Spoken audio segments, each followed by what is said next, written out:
ಕುಮಾರ್ ಸ್ವಾಮಿ ಅವರ ರೈಟಿಂಗ್ಸ್ ಪರಿಚಯ ಮಾಡಿಕೊಡೋದಕ್ಕೆ ಹರೀಶ್ ಅವರು ಇದ್ದಾರೆ ನಮ್ಮ ಜೊತೆ. ಹರೀಶ್ ಅವರು ಅನಂತ್ ಕುಮಾರ್ ಸ್ವಾಮಿ ಬಗ್ಗೆ ಬೇಕಾದಷ್ಟು ಬರವಣಿಗೆ ಮಾಡಿದ್ದಾರೆ, ಭಾಷಣಗಳು ಮಾಡಿದ್ದಾರೆ, ವರ್ಕ್ಶಾಪ್ ಮಾಡಿದ್ದಾರೆ, ಪುಸ್ತಕನೂ ಬರೆದಿದ್ದಾರೆ. ಅಷ್ಟು ಬರ್ದೂ ಈ ಪುಸ್ತಕ ಕನ್ನಡದಲ್ಲಿ ಬಂದಿದೆ. ಇದಕ್ಕೆ ಕರ್ನಾಟಕ ಸಾಹಿತ್ಯ ಅಕಾಡೆಮಿ ಪ್ರಶಸ್ತಿ ಬಂದಿತ್ತು. ಈಗ ಇದು ಇಂಗ್ಲೀಷಲ್ಲೂ ಬರ್ತಾ ಇದೆ ಇನ್ನೊಂದು ಸ್ವಲ್ಪ ದಿನದಲ್ಲಿ. ಸೊ ಇದರ ಹಿನ್ನೆಲೆಯಲ್ಲಿ ಹರೀಶ್ ಅವರಿಗೆ ಪ್ರಶ್ನೆ ಏನಂದ್ರೆ, ಕುಮಾರಸ್ವಾಮಿಯ ಬಗ್ಗೆನೇ ನೀವು ಇಷ್ಟೊಂದು ಕೆಲಸ ಮಾಡಿದ್ದೀರಾ, ಏನು ನಿಮ್ಮ ಸ್ಟಾರ್ಟಿಂಗ್ ಪಾಯಿಂಟ್? ಕುಮಾರಸ್ವಾಮಿಯ ಇಂಟ್ರಡಕ್ಷನ್ ನಿಮಗೆ ಹೇಗಾಯಿತು, ಮತ್ತು ಅದು ಇಷ್ಟೊಂದು ವರ್ಕ್ ಮಾಡಬೇಕು ಅವನ ಬಗ್ಗೆ ಅಂತ ನಿಮಗೆ ಏನು ಅದು ಪ್ರೇರಣೆ? ಅಂದರೆ ಯಾವ ಅಂಶ ಅವರ ಕುಮಾರಸ್ವಾಮಿಯ ಬಗ್ಗೆ ನಿಮಗೆ ಇಂಪಾರ್ಟೆಂಟ್ ಅಂತ ಅನಿಸಿ ಅಷ್ಟೊಂದು ಕೆಲಸ ಅವ್ರ ಬಗ್ಗೆ ಮಾಡ್ತಾ ಇದ್ದೀರಾ? ತುಂಬ ಜನ ಕನ್ನಡದ ಓದುಗರಿಗೆ ಆದಂತೆ ನಮ್ಮೂರು ಹಾಸನ, ಅಲ್ಲಿ ನಾನು ಮೊದಲು ಭೈರಪ್ಪನವರ ಧರ್ಮಶ್ರೀ ಕಾದಂಬರಿ ಓದಿದ್ದು. ಅದರೊಳಗಡೆ ಬರುವಂಥ ಹೀರೋ ಹೀರೋಯಿನ್ ಅವರ ಚರ್ಚೆನಲ್ಲಿ ಸಿಸ್ಟರ್ ನಿವೇದಿತಾ ಮತ್ತು ಅನಂತ್ ಕುಮಾರ್ ಸ್ವಾಮಿಯವರ ಡ್ಯಾನ್ಸ್ ಆಫ್ ಶಿವ ಪರಿಚಯ ಆಗುತ್ತೆ, ಬರುತ್ತೆ ಆ ಪಾತ್ರದಲ್ಲಿ. ಅದನ್ನು ಇಟ್ಕೊಂಡು ನಾನು ಹೋದೆ. ಮತ್ತು ಭೈರಪ್ಪನವರ ಆ ಪುಸ್ತಕವನ್ನು ಆನಂದ್ ಕುಮಾರ್ ಸ್ವಾಮಿಗೆ ಅರ್ಪಣೆ ಮಾಡಿದ್ದಾರೆ. ಅದು ಮತ್ತೆ ಇನ್ನೊಂದು ಸರ್ತಿ ಓದುವಾಗ ಗಮನಕ್ಕೆ ಬಂತು ಕಾಲೇಜಲ್ಲಿ ಹೋಗುವಾಗ. ಹಾಗಾಗಿ ನಾನು ಬೆಂಗಳೂರಿನ ವೇದಾಂತ ಪುಸ್ತಕದ ಅಂಗಡಿಲಿ 1995ನೇ ಇಸ್ವಿನಲ್ಲಿ ಈ ಪುಸ್ತಕ ತೊಗೊಂಡಿದ್ದು. ಅಂದರೆ ಈಗ 2025 ಕಳೀತು. ಅಂದರೆ 25-35 ವರ್ಷ ಅಥವಾ 30 ವರ್ಷ ಹಳೆ ಪುಸ್ತಕ. ಅಷ್ಟು ವರ್ಷದಿಂದನೂ ಈ ಪುಸ್ತಕ ಅಥವಾ ಈ ವಿಷಯ ನನ್ನ ಜೊತೆ ಬಂತು. ಇದು ನೋಡಿದಾಗ ನಂಗೆ ಅರುಣ್ ಏನಕ್ಕೆ ಸ್ಟಾರ್ಟಿಂಗ್ ಪಾಯಿಂಟ್ ಹಂಗಾಗಿತ್ತು ಅಂದರೆ, ಇದರೊಳಗಡೆ ಎಲ್ಲ ಸೇರ್ಕೊಂಡ್ಬಿಟ್ಟಿದೆ. ಅಂದರೆ ನಿಮಗೆ ರವಾ ಮಸಾಲೆ ದೋಸೆ ಅಂತಿರುತ್ತೆ, ಅದರಲ್ಲಿ ಮಸಾಲೆ ದೋಸೆನೂ ಇರುತ್ತೆ, ರವಾನೂ ಇರುತ್ತೆ, ಎಲ್ಲ ಇದೆ. ಅಂದರೆ ನೀವು ಸತ್ಯ, ಶಿವ, ಸೌಂದರ್ಯ ಅಂತ ಮೂರು ಏನು ಹೇಳ್ತೀರಾ, ಮೂರು ಇದರೊಳಗಡೆ ಇದೆ. ನಿಮಗೆ ತತ್ವಶಾಸ್ತ್ರ ಇದೆ, ನಿಮಗೆ ಕಲೆ ಇದೆ, ಮತ್ತು ಏನು ಹೇಳ್ತೀರಾ ಉಳಿದಂಥ ಪಥಗಳು, ಅಂದರೆ ನಮ್ಮ ದೇಶದ ಮತ್ತು ಪ್ರಪಂಚದ ಬೇರೆ ಬೇರೆ ಸ್ಪಿರಿಚುವಲ್ ಟ್ರೆಡಿಷನ್ಸ್, ಸಾಧನಾ ಪಥಗಳು, ಅಷ್ಟನ್ನು ಕೂಡ ಅನಂತ್ ಕುಮಾರ್ ಸ್ವಾಮಿ ನಿಮಗೆ ಒಂದೇ ಕಡೆ ಕೊಡ್ತಾರೆ ಸಮಷ್ಟಿಯಾಗಿ. ಅಂಥವ್ರು ಮೋಸ್ಟ್ಲಿ ಇನ್ಯಾರೂ ಇಲ್ಲ ನಮ್ಮಲ್ಲಿ ಜಗತ್ತಲ್ಲಿ. ಅಂದರೆ ಭಾರತದ ಮಟ್ಟಿಗಿನ ಲೇಖಕರಲ್ಲಿ ನಾನು ಹೇಳ್ತಾ ಇರೋದು, ಆ ಥರದವ್ರಿಲ್ಲ, ಬಟ್ ವಿಶ್ವದಲ್ಲಿದ್ದಾರೆ. ಹಾಗಾಗಿ ನನಗೆ ಇಂಟ್ರೊಡಕ್ಷನ್ ಏನಾಯಿತು ಅಂದರೆ, ಫಿಲಾಸಫಿನ ಓದೋದ್ರ ಕಡೆ ಆಸಕ್ತಿ. ಅದಕ್ಕೆ ಬೇರೆ ಫಿಲಾಸಫಿ ಓದಬೇಕಾಗಿಲ್ಲ. ಕಲೆ ಅಥವಾ ಸಾಹಿತ್ಯ ಮೀಮಾಂಸೆ, ಕಾವ್ಯ ಮೀಮಾಂಸೆ ಓದೋದಕ್ಕೆ ಇಲ್ಲೇ ಸಿಕ್ಕತ್ತೆ. ಮತ್ತು ಬೇರೆ ಬೇರೆ ದೇಶಗಳ ಜನ, ಅಂದರೆ ಅಲ್ಲಿರುವಂಥ ಹೈಯರ್ ಮೈಂಡ್ಸ್ ಅಂತೀವಲ್ಲ, ಹೆಚ್ಚು ಯೋಚನೆ ಮಾಡುವ ಉನ್ನತ ಮನಸ್ಸುಗಳು, ಅವ್ರು ಹೆಂಗೆ ಯೋಚನೆ ಮಾಡ್ತಾರೆ? ಒಬ್ಬ ಶೇಕ್ಸ್ಪಿಯರ್ ಹೆಂಗೆ ಯೋಚನೆ ಮಾಡ್ತಾನೆ, ಅಥವಾ ಜರ್ಮನಿಯ ನೀಶೆ ಹೆಂಗೆ ಯೋಚನೆ ಮಾಡ್ತಾನೆ, ಅಥವಾ ಯಕಾರ್ಟ್ ಹೆಂಗೆ ಯೋಚನೆ ಮಾಡ್ತಾನೆ, ಸೂಫಿಗಳಲ್ಲಿ ರೂಮಿ ಹೆಂಗೆ ಯೋಚನೆ ಮಾಡ್ತಾನೆ, ಚೈನಾ ದೇಶದವ್ರು ಹೆಂಗೆ ಯೋಚನೆ ಮಾಡ್ತಾರೆ, ಎಲ್ಲವೂ ಕೂಡ ಇವನಲ್ಲಿ ನನಗೆ ಸಿಕ್ತು. ಹಾಗಾಗಿ ಈ ಪುಸ್ತಕದಲ್ಲಿ ನಾನು ಮತ್ತೆ ಅಂಡರ್ಲೈನ್ ಮಾಡಿರೋ ಒಂದು ಸಾಲು ಅಂದರೆ, ಈ ಪುಸ್ತಕದ ಮೊದಲನೇ ಲೇಖನ, 14 ಲೇಖನ ಇದೆ ಇದರಲ್ಲಿ. ವಾಟ್ ಹ್ಯಾಸ್ ಇಂಡಿಯಾ ಕಾಂಟ್ರಿಬ್ಯೂಟೆಡ್ ಅಂತ ಮೊದಲನೇ ಲೇಖನ. ಜಗತ್ತಿಗೆ ಭಾರತದ ಕೊಡುಗೆ ಏನು ಅಂತ, ಏನು ಕೊಡುಗೆ ಕೊಟ್ಟಿದೆ ಅಂತ ಹೇಳ್ತಾನೆ. ಅದನ್ನು ಹೇಳುವಾಗ ಒಂದು ಮಾತು ಹೇಳ್ತಾನೆ, ಅದು ಹೇಳಿ ಈ ಭಾಗ ನಿಲ್ಲಿಸ್ತೀನಿ. Philosophy is the key to the map of life ಅಂತ ಹೇಳ್ತಾನೆ. ಈ ಜೀವನವೆಂಬ ಒಂದು ಇದಕ್ಕೆ, ನಕ್ಷೆಗೆ ಫಿಲಾಸಫಿನೇ ಒಂದು ರಹಸ್ಯದ ಕೀಲಿಕೈ ಅಂತ ಹೇಳ್ತಾನೆ. ಅದು ನನಗೆ ಒಂದು ಇನಿಷಿಯೇಷನ್ ಕೊಟ್ಟಂಥ ಮಾತು ಕುಮಾರಸ್ವಾಮಿಯ ಪ್ರಪಂಚಕ್ಕೆ. ಸಾಮಾನ್ಯ ನೀವು ಹೇಳ್ದಂಗೆ ಭೈರಪ್ಪನವರ ಧರ್ಮಶ್ರೀನ ಇದೇ ಬುಕ್ಕಿಗೆ ಕುಮಾರಸ್ವಾಮಿ ಅವರಿಗೆ ಅರ್ಪಣೆ ಮಾಡಿದ್ದಾರೆ. ಮತ್ತು ಕರ್ನಾಟಕದಲ್ಲಿ ತುಂಬ ಜನ ಕುಮಾರಸ್ವಾಮಿ ಪರಿಚಯ ಆಗಿದ್ದು ಭೈರಪ್ಪನವ್ರ ಮೂಲಕನೇ ಅನಿಸುತ್ತೆ. ಈ ಕುಮಾರಸ್ವಾಮಿ ಅವರ ಲೇಖನಗಳು, ಅದರ ಅಂದರೆ ನಂಬರ್ ಆಫ್ ಆರ್ಟಿಕಲ್ಸ್ ಸಿಕ್ಕಾಪಟ್ಟೆ ಜಾಸ್ತಿ ಇದೆ. ಅಂದರೆ ಅವರ ವರ್ಕನ್ನು ಕಲೆಕ್ಟ್ ಮಾಡ್ತಾ ಹೋದರೆ ಸಾವಿರಾರು ಪೇಜ್ಗಳಾಗ್ಬಿಡುತ್ತೆ. ಬಟ್ ಓದ್ತಾ ಇದ್ದಾಗ ಇವರು ಯಾವುದೋ ಒಂದೆರಡು ತತ್ವನ ಇಟ್ಕೊಂಡು ಮತ್ತೆ ಬೇರೆ ಬೇರೆ ರೂಪದಲ್ಲಿ ಅದನ್ನೇ ಹೇಳ್ತಿದ್ದಾರೇನೋ ಅಂತಲೂ ಅನಿಸುತ್ತೆ. ಏನು ಇವರ ಪ್ರಿನ್ಸಿಪಲ್ ಪ್ರೊಪಗೇಟ್ ಮಾಡ್ತಾ ಇರೋದು ಏನು ಕುಮಾರಸ್ವಾಮಿ ಅವರು? ನಾನು ಯಾವುದೇ ಒಂದು ಹೊಸ ಸಿದ್ಧಾಂತನೂ ಹೇಳ್ತಿಲ್ಲ ಅಂತ ಕುಮಾರಸ್ವಾಮಿ ಅವರು ಸಾಮಾನ್ಯ ಹೇಳ್ತಾರೆ. ಬಟ್ ಅವ್ರದ್ದೊಂದು ಸೆಂಟರ್ ಫೋಕಸ್ ಆಫ್ ವಿಷಯ ಅಂತ ಯಾವ್ದಾರು ಇದೆಯಾ? ಇಷ್ಟೊಂದು ಲೇಖನಗಳು ಜನ ನೋಡಿದಾಗ ಇವರು ಯಾವುದನ್ನ ಮೂಲ ಬೇಸ್ ಇಟ್ಕೊಂಡು ಬರಿತಾ ಇದ್ದಾರೆ ಅಂತ ಅದಕ್ಕೇನಾದ್ರು ಒಂದು ಗೈಡೆನ್ಸ್ ಥರ ಕೊಡ್ಬೋದಾ? ಫಿಲಾಸಫಿ ಅಥವಾ ಕಲೆ ಎಲ್ಲ ಫೀಲ್ಡನ್ನು ಸೇರಿಸಿ 20ನೇ ಶತಮಾನದಲ್ಲಿ ಒಂದು, ಅಥವಾ 19ನೇ ಶತಮಾನದಲ್ಲಿ ಒಂದು ಕಾನ್ಸೆಪ್ಟು ನಮ್ಮ ದೇಶದಲ್ಲೂ ಬಂತು, ಬೇರೆ ದೇಶಗಳಲ್ಲೂ ಬಂತು. ಅದೇನು ಅಂದರೆ ಪೆರಿನಿಯಲ್ ಫಿಲಾಸಫಿ ಅಂತ. ಅಂದರೆ ಶಾಶ್ವತ ತತ್ವಶಾಸ್ತ್ರ ಅಥವಾ ಶಾಶ್ವತ ತತ್ವಜ್ಞಾನ. ತತ್ವಶಾಸ್ತ್ರ ಅನ್ನೋಕ್ಕಿಂತ ತತ್ವಜ್ಞಾನ ಶಾಶ್ವತವಾದ್ದು, ಅಂದರೆ ತ್ರಿಕಾಲ ಅಬಾಧಿತವಾದ್ದು. ಗಣೇಶ ಅವ್ರ ಸೆಷನಲ್ಲಿ ಬೆಳಗ್ಗೆ ಹೇಳ್ತಿದ್ರಲ್ಲ, ಆ ರೀತಿ ಯಾವ ಕಾಲಕ್ಕೂ ಸಂಬಂಧಪಟ್ಟಿದ್ದಲ್ಲ, ಎಲ್ಲ ಕಾಲಕ್ಕೂ ಸಂಬಂಧಪಟ್ಟಿದ್ದು.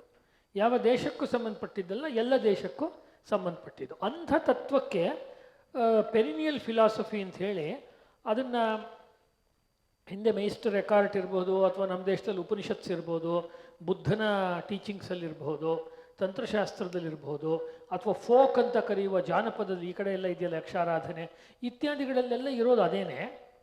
ಆ ಕಾನ್ಸೆಪ್ಟನ್ನು ಇಟ್ಕೊಂಡು ಅಲ್ಲಿ ಜೂಲಿಯಾ ಯವೋಲಾ ಅಥವಾ ಜೋಸೆಫ್ ಕ್ಯಾಂಬಲ್, ಆನಂದ್ ಕುಮಾರ್ ಸ್ವಾಮಿ, ಆಮೇಲೆ ಹೆನ್ರಿಕ್ ಜಿಮ್ಮರ್, ಆಮೇಲೆ ಫ್ರಿಜೋ ಶಾನ್, ಈ ಥರದ ಅನೇಕ ಲೇಖಕರು ಲೇಖಕಿಯರು ಕೆಲಸ ಮಾಡಿದರು. ಅಂದರೆ ಸಂಸ್ಕೃತಿನಲ್ಲಿ ಒಂದು ಯೂನಿವರ್ಸಲ್ ಅಂತ ಇರುತ್ತೆ, ಇನ್ನೊಂದು ಪರ್ಟಿಕ್ಯುಲರ್ ಅಂತ ಇರುತ್ತೆ. ಯೂನಿವರ್ಸಲ್, ಇವಾಗ ಸಿಹಿ ಅನ್ನುವಂಥದ್ದು ಯೂನಿವರ್ಸಲ್ಲು. ಸಿಹಿನಲ್ಲಿ ನೀವೊಂದು ಏನೋ ಒಂದು ಪಾಯಸನೋ ಅಥವಾ ಏನೋ ಒಂದು ಸ್ವೀಟ್ ಪದಾರ್ಥ ಮಾಡಿದ್ರೆ ಅದು ಇಲ್ಲಿದು. ಇಲ್ಲಿ ಒಂದು ಯಾವುದೋ ಒಂದು ಪದಾರ್ಥ, ಇಲ್ಲಿ ತೆಂಗಿನಕಾಯಿ ಸಿಗತ್ತೆ ಅಂದರೆ ತೆಂಗಿನಕಾಯಿನಲ್ಲಿ ಒಂದು ಕಾಯಿ ರಸ ಮಾಡ್ತಾರೆ, ಅದು ಇಲ್ಲಿದು. ಅಥವಾ ಯಾವುದೋ ಒಂದು ದೋಸೆಗೆ ಇಲ್ಲಿ ಒಂದು ಸಿಹಿ ಚಟ್ನಿ ಥರದ್ದು ಕೊಡ್ತಾರೆ, ಅದು ಇಲ್ಲಿದು. ಅದರಲ್ಲಿರೋ ಸಿಹಿ ಯೂನಿವರ್ಸಲ್. ಸೊ ಈ ಕಲ್ಚರ್ನಲ್ಲಾಗಲಿ, ಫಿಲಾಸಫಿಲಾಗಲಿ, ಪೇಂಟಿಂಗಲ್ಲಾಗಲಿ, ಮತ್ತೊಂದರಲ್ಲಾಗಲಿ ಎಲ್ಲ ಕಡೆಗಳಲ್ಲೂ ಕೂಡ ಒಂದು ವಿಶ್ವತತ್ವ ಇದೆ ಅಂತ. ಈಗ ಆನಂದ್ ಕುಮಾರ್ ಸ್ವಾಮಿ ಏನು ಪ್ರಪೋಸ್ ಮಾಡಿದ್ರು ಅಥವಾ ಅವ್ರು ಹೇಳೋಕ್ಕೆ ಜೀವನ ಪೂರ್ತಿ ಕಷ್ಟಪಟ್ಟರು ಅಂತ ಹೇಳಿದ್ರೆ, ಅವ್ರದ್ದೇ ಒಂದು ಭಾಳ ಪ್ರಸಿದ್ಧವಾದ ಮಾತಿದೆ. ಅದು ವೇದಗಳ ಮೇಲೆ ಬರೆದಿರೋ ಪುಸ್ತಕದಲ್ಲಿ, there is nothing particular to the Vedas, ಅಥವಾ there is nothing special to the Vedas ಅಂತ. ವೇದಗಳಿಗೆ ಸೀಮಿತವಾದ ಒಂದು ವಿಶೇಷತೆ ಅಂತ ಏನೂ ಇಲ್ಲ ಅಂತ. ಇದು ವೇದಗಳನ್ನು ನಿರಾಕರಣೆ ಮಾಡೋ ಮಾತಲ್ಲ. ವೇದಗಳಲ್ಲಿ ಇರೋದು, ನಾವೇನು ಹೇಳ್ತೀವಿ, ಎಲ್ಲ ಕಡೆ ಇರೋದು ವೇದಗಳಲ್ಲಿದೆ. ಸಾಮಾನ್ಯ ಬಾಣಭಟ್ಟನ ಬಗ್ಗೆ ಹೇಳ್ತಾ ಅಥವಾ ಮಹಾಭಾರತದ ಬಗ್ಗೆ ಹೇಳ್ತಾ ಇಲ್ಲಿ ಇಲ್ಲದೆ ಇರೋದು ಇನ್ನೆಲ್ಲೂ ಇಲ್ಲ ಅಂತ ಹೇಳ್ತೀವಲ್ವಾ. ಅದರ ಅರ್ಥ ಏನು ಅಂದರೆ ಎಲ್ಲ ಕಡೆ ಇರೋದು ಇಲ್ಲಿದೆ ಅಂತನೂ ಅರ್ಥ ಆಗತ್ತೆ. ಇಲ್ಲಿರೋದು ಎಲ್ಲ ಕಡೆನೂ ಇದೆ ಅಂತ. ಹಾಗಾಗಿ ನೀವು ಇದು ಭಾರತದಲ್ಲಿದೆ, ಇದು ಚೀನಾದಲ್ಲಿದೆ, ಇದು ಪ್ರಾಚೀನ ಗ್ರೀಕಲ್ಲಿದೆ ಅಥವಾ ಜರ್ಮನಿಯಲ್ಲಿದೆ ಅನ್ನುವಂಥದ್ದು ಆಯಾ ಕಾಲಗಳಲ್ಲಿ ಕಾಲಕ್ಕೆ ನಾವು ಸೀಮಿತವಾಗಿ ಅದನ್ನು ಹೇಳ್ತಾ ಇದ್ದೀವಿ ಹೊರತು, ಬಟ್ ಆ ತತ್ವ ಅನ್ನುವಂಥದ್ದು ಎಲ್ಲ ಕಡೆಯಲ್ಲೂ ಹರಿತಾ ಇರುತ್ತೆ. ಈಗ ನೀರು ಅಂತಿದ್ರೆ ಇಲ್ಲಿ ನೇತ್ರಾವತಿ ಇದೆ, ಅಲ್ಲಿ ಶರಾವತಿ ಇದೆ, ಅಲ್ಲಿ ನೈಲ್ ಇದೆ, ಇನ್ನೊಂದು ಕಡೆ ಇನ್ನೊಂದು ಯಾವುದೋ ಬೇರೆ ನದಿ ಇದೆ, ಗಂಗಾ ಇದೆ, ಅಥವಾ ಯಾಂಗ್ಸಿ ಕಿಯಾಂಗ್ ಇದೆ, ಇನ್ನೊಂದು ಯಾವುದೋ ನದಿ ಇದೆ, ಅದು ನೀರೇ. ಆ ನೀರಿಗೆ ನಾಮರೂಪಗಳು ಮತ್ತು ಅದ್ರ ಸುತ್ತ ಇರುವ ಕಥೆಗಳು, ಹಾಡುಗಳು, ಅದೆಲ್ಲ ಒಂದೊಂದು ದೇಶಗಳಲ್ಲಿ ಪ್ರದೇಶಗಳಲ್ಲಿ ವ್ಯತ್ಯಾಸ ಆಗ್ಬೋದು. ಆ ಪೆರಿನಿಯಲ್ ಅನ್ನೋದು, ಶಾಶ್ವತ ಅನ್ನೋದು ನೀರೇನೆ. ಆ ರೀತಿ ಜಗತ್ತಿನಲ್ಲಿ ಒಂದಿದೆ, ಅದು ಒಂದೇ ಇರುವಂಥದ್ದು, ಅದು ಹಲವಾಗಿ ಕಾಣಿಸ್ಕೊಳ್ತಾ ಇದೆ. ಅದೇ ನಿಮಗೆ ಕ್ರೈಸ್ತರ ಮಿಸ್ಟಿಸಿಸಮಲ್ಲೂ ಕಾಣಿಸುತ್ತೆ. ಅದೇ ನಿಮಗೆ ಒರಿಜಿನಲ್ ನಮ್ಮಲ್ಲಿರೋ ಸೂಫಿ ಅಲ್ಲ, ಅಲ್ಲಿ ಅವ್ರ ದೇಶದಲ್ಲಿ ಎಲ್ಲಿ ಶುರುವಾಯಿತು ಪರ್ಷಿಯಾದಲ್ಲಿ ಅವರಲ್ಲಿದೆ. ಅಥವಾ ಇನ್ನೊಂದು ನೀವು ಯಾವುದನ್ನು ಫೋಕ್ ಅಂತ ಕರಿತೀರಾ, ಜಾನಪದ ಕಲೆ ಅಂತೀರಾ, ಅದರಲ್ಲೂ ಅದೇ ಇದೆ. ಯಾವುದನ್ನು ನೀವು ಕ್ಲಾಸಿಕಲ್ ಅಂತ ಕರಿತೀರಾ, ಅದರಲ್ಲೂ ಇದೆ. ಈಗ ಇವತ್ತು ನಮ್ಮ ಕಾಲದಲ್ಲಿ ಭಾಳ ದೊಡ್ಡ ಸಮಸ್ಯೆ ಅಂದರೆ ಕ್ಲಾಸಿಕಲ್ ಮತ್ತು ಫೋಕ್ ನಡುವೆ ಒಂದು ಸಂಘರ್ಷ ಇದೆ. ಅದು ಇವರು ಅಕಾಡೆಮಿಕ್ಸ್ನವ್ರು ಮಾಡ್ಕೊಂಡಿರೋ ಸಂಘರ್ಷ. ದೇಸಿ ಮತ್ತು ಮಾರ್ಗ ಅಂತಲೂ ಹೇಳ್ತಾರೆ. ಒಟ್ಟಿನಲ್ಲಿ ಇದನ್ನು ಮಾಡೋರಿಗೆ ಅದು ಶ್ರೇಷ್ಠ ಅಲ್ಲ ಅನಿಸುತ್ತೆ, ತಮ್ಮದೇ ಶ್ರೇಷ್ಠ ಅನಿಸುತ್ತೆ. ಇನ್ನೊಂದು ಯಾವುದೋ ಜಾನಪದ ಕಲೆ ಮಾಡೋರಿಗೆ ಅದೆಲ್ಲ ಬೇರೆ ರೀತಿದು ಅಂತ. ಅಂದರೆ ಏನಾಗಿದೆ, we are living in a sociology ಒಂಥರ ವಿಭಜನೆಗೊಂಡಿರೋ ಕಾಲದಲ್ಲಿದ್ದೀವಿ. ಸಮಾಜ ಅಂತ ನಾನು ಹೇಳಲ್ಲ, ಸಮಾಜಶಾಸ್ತ್ರ ವಿಭಜನೆಗೊಂಡ್ಬಿಟ್ಟಿದೆ. ಇದು ಎರಡು ಎಕ್ಸ್ಕ್ಲೂಡ್ ಆಗಿದೆ. ಪ್ರತ್ಯೇಕಿಸೋದ್ರಲ್ಲೇ ಒಂದು ವಿಶೇಷತೆ ಬರ್ತಾ ಇದೆ, ಅದು ಕರೆಕ್ಟು. ಅದು ಪರ್ಟಿಕ್ಯುಲರಲ್ಲಿ ಬರುತ್ತೆ. ಅಂದರೆ ಉಪನಿಷತ್ತಿಂದೇ ಒಂದು ವಿಶೇಷ ಬಣ್ಣ ಇದೆ. ಆ ಬಣ್ಣ ಎಷ್ಟು ವಿಶೇಷವಾಗಿದೆ ಅಂದರೆ ಅದು ಎಲ್ಲ ಕಡೆನೂ ಸಿಗೋ ಬಣ್ಣ ಆಗಿದೆ. ಬಟ್ ಅವರು ಈಗ ಕುಮಾರಸ್ವಾಮಿ ಯೂನಿವರ್ಸಲ್ ಅಂತ ಹೇಳುವ, ಬಟ್ ಅವ್ರು ಏನಂದ್ರೆ ಪರ್ಟಿಕ್ಯುಲರ್ಸ್ನ ಮಿಕ್ಸ್ ಮಾಡೋದನ್ನ ಕುಮಾರಸ್ವಾಮಿ ಒಪ್ಪಲ್ಲ. ಅಂದ್ರೆ ನಿನಗೆ ಸುಮ್ಮನೆ ಇಷ್ಟ ಆಯ್ತು ಅಂತ ಯಾವುದೋ ಅಮೆರಿಕನ್ ಓಲೆ ತಗೊಂಬಂದು ಹಾಕ್ಕೊಳ್ಳೋದು ಅದು ಸರಿ ಅಲ್ಲ ಅಂತಲೂ ಹೇಳ್ತಾರೆ ಆರ್ಟ್ ಅಂಡ್ ಸ್ವದೇಶಿಲೆಲ್ಲ. ಈಗ ಒಬ್ಬ ಯೂನಿವರ್ಸಲ್ನ ಒಪ್ಕೊಂಡವನು ಅವನಿಗೆ ಬೇಕಾದ ಪರ್ಟಿಕ್ಯುಲರ್ನ ಆರಿಸ್ಕೊಳ್ಳೋದು ಸರಿ ಆಗೋದಿಲ್ವಾ? ಅದು ಅವನು ಈಗ ಕುಮಾರಸ್ವಾಮಿ ಸುಮ್ಮನೆ ಅಮೆರಿಕಾದಲ್ಲಿ ಯಾವುದೋ ಒಂದು ಫೇಮಸ್ ಆಯಿತು ಅಂತ ನೀವು ಇಲ್ಲಿ ತೊಗೊಂಬಂದು ಆ ಆರ್ಟಿಫ್ಯಾಕ್ಟ್ಸ್ನ ಯೂಸ್ ಮಾಡಬೇಡಿ ಅಂತೆಲ್ಲ ಹೇಳ್ತಾರೆ. ಅಂದರೆ ನಿಮ್ಮ ಲೊಕ್ಯಾಲಿಟಿಲಿ ಏನು ಬೆಳೆದಿದೆ ಅದು ಆರ್ಟ್ ಅಂತ ಹೇಳ್ತಾರೆ. ಅದು ಯೂನಿವರ್ಸಲ್ ತತ್ವಕ್ಕೆ ಸ್ವಲ್ಪ ಅದು ಉಲ್ಟಾ ಆಗಲ್ವಾ ಅದು? ಇಲ್ಲ, ಇಲ್ಲಿ ಅದು ಅವ್ರು ಹೇಳ್ತಿರೋದು ಆ ಹೊರ ಮೇಲ್ಮೈನ ಡೀಟೇಲ್ಸಲ್ಲ, ಅದರ ಒಳಗಿನ ಎಸೆನ್ಸಲ್ಲಿ ಮಾತ್ರ ಹೇಳ್ತಿರೋದು. ಈಗ ಓಲೆಯ ಹಿಂದೆ ಇರುವ ಆದಿವಾಸಿನೋ ಅಥವಾ ಯಾವುದೋ ಸಮುದಾಯದ ಒಂದು ಚಿತ್ರ ಇದ್ದರೆ ನೀವು ಹೇಳ್ದಂತೆ ಅದು ಅಲ್ಲಿಗದು ಪರ್ಟಿಕ್ಯುಲರು. ಆದರೆ ಆ ಆದಿವಾಸಿ ಪ್ರಕೃತಿ ಜೊತೆ ಒಂದು ಸಂಬಂಧ ಹೊಂದಿದ್ದಾನೆ. ಅವನು ಸೂರ್ಯನ ಪೂಜೆ ಮಾಡ್ತೀಯಾನೆ, ಚಂದ್ರನ್ ಮಾಡ್ತೀಯಾನೆ, ಅಥವಾ ಏನೋ ಭೂಮಿ ಜೊತೆ ಒಂದು ಸಂಬಂಧ ಇರೋ ಥರ ಆ ಚಿತ್ರ ಮಾಡಿದೆ. ಈಗ ಬಸ್ತರ್ದು ಮೆಟಲ್ಲು ಆರ್ಟ್ ಸಿಗುತ್ತೆ ನಿಮಗೆ ಅಲ್ವಾ, ಅಥವಾ ಇನ್ನೊಂದು ಯಾವುದೋ ಒರಿಸ್ಸಾದ್ದು ಚಿತ್ರಪಟ ಸಿಗುತ್ತೆ, ಅಥವಾ ನಮ್ದು ಇನ್ನೊಂದು ಯಾವುದೋ ಚಿಕಣಿ ಕಲೆ ಸಿಗುತ್ತೆ ಬೀದರ್ದು. ಮತ್ತೊಂದು ಸಿಕ್ಕಾಗ ಎಲ್ಲದರಲ್ಲೂ ಇರುವ ಆ ರೇಖಾ ವಿನ್ಯಾಸಗಳು ಬೇರೆ, ಆ ಸ್ಟ್ರೋಕ್ಸು ಚಿತ್ರಗಳು ಮತ್ತೊಂದು ಅದು ಬೇರೆ. ಬಟ್ ಅದ್ರ ಒಳಗಡೆ ಏನು, ಈಗ ಒಂದು ದೇಶದಲ್ಲಿ ಮೀನನ್ನು ಒಂದು ರೀತಿ ಚಿತ್ರ ಬರೀಬೋದು, ಮೀನಿನ ಕಣ್ಣು ಅಥವಾ ಮೀನಿನ ಒಂದು ಚಿತ್ರ, ಇನ್ನೊಂದರಲ್ಲಿ ಮೀನನ್ನು ಇನ್ನೊಂದು ಬಟ್ ಮೀನನ್ನೋದೊಂದು ಥೀಮ್ ಆಗಿದೆ. ಆ ಮೀನು ಅನ್ನೋದು ಇಟ್ಸ್ ಎ ಯೂನಿವರ್ಸಲ್ ಸಿಂಬಲ್.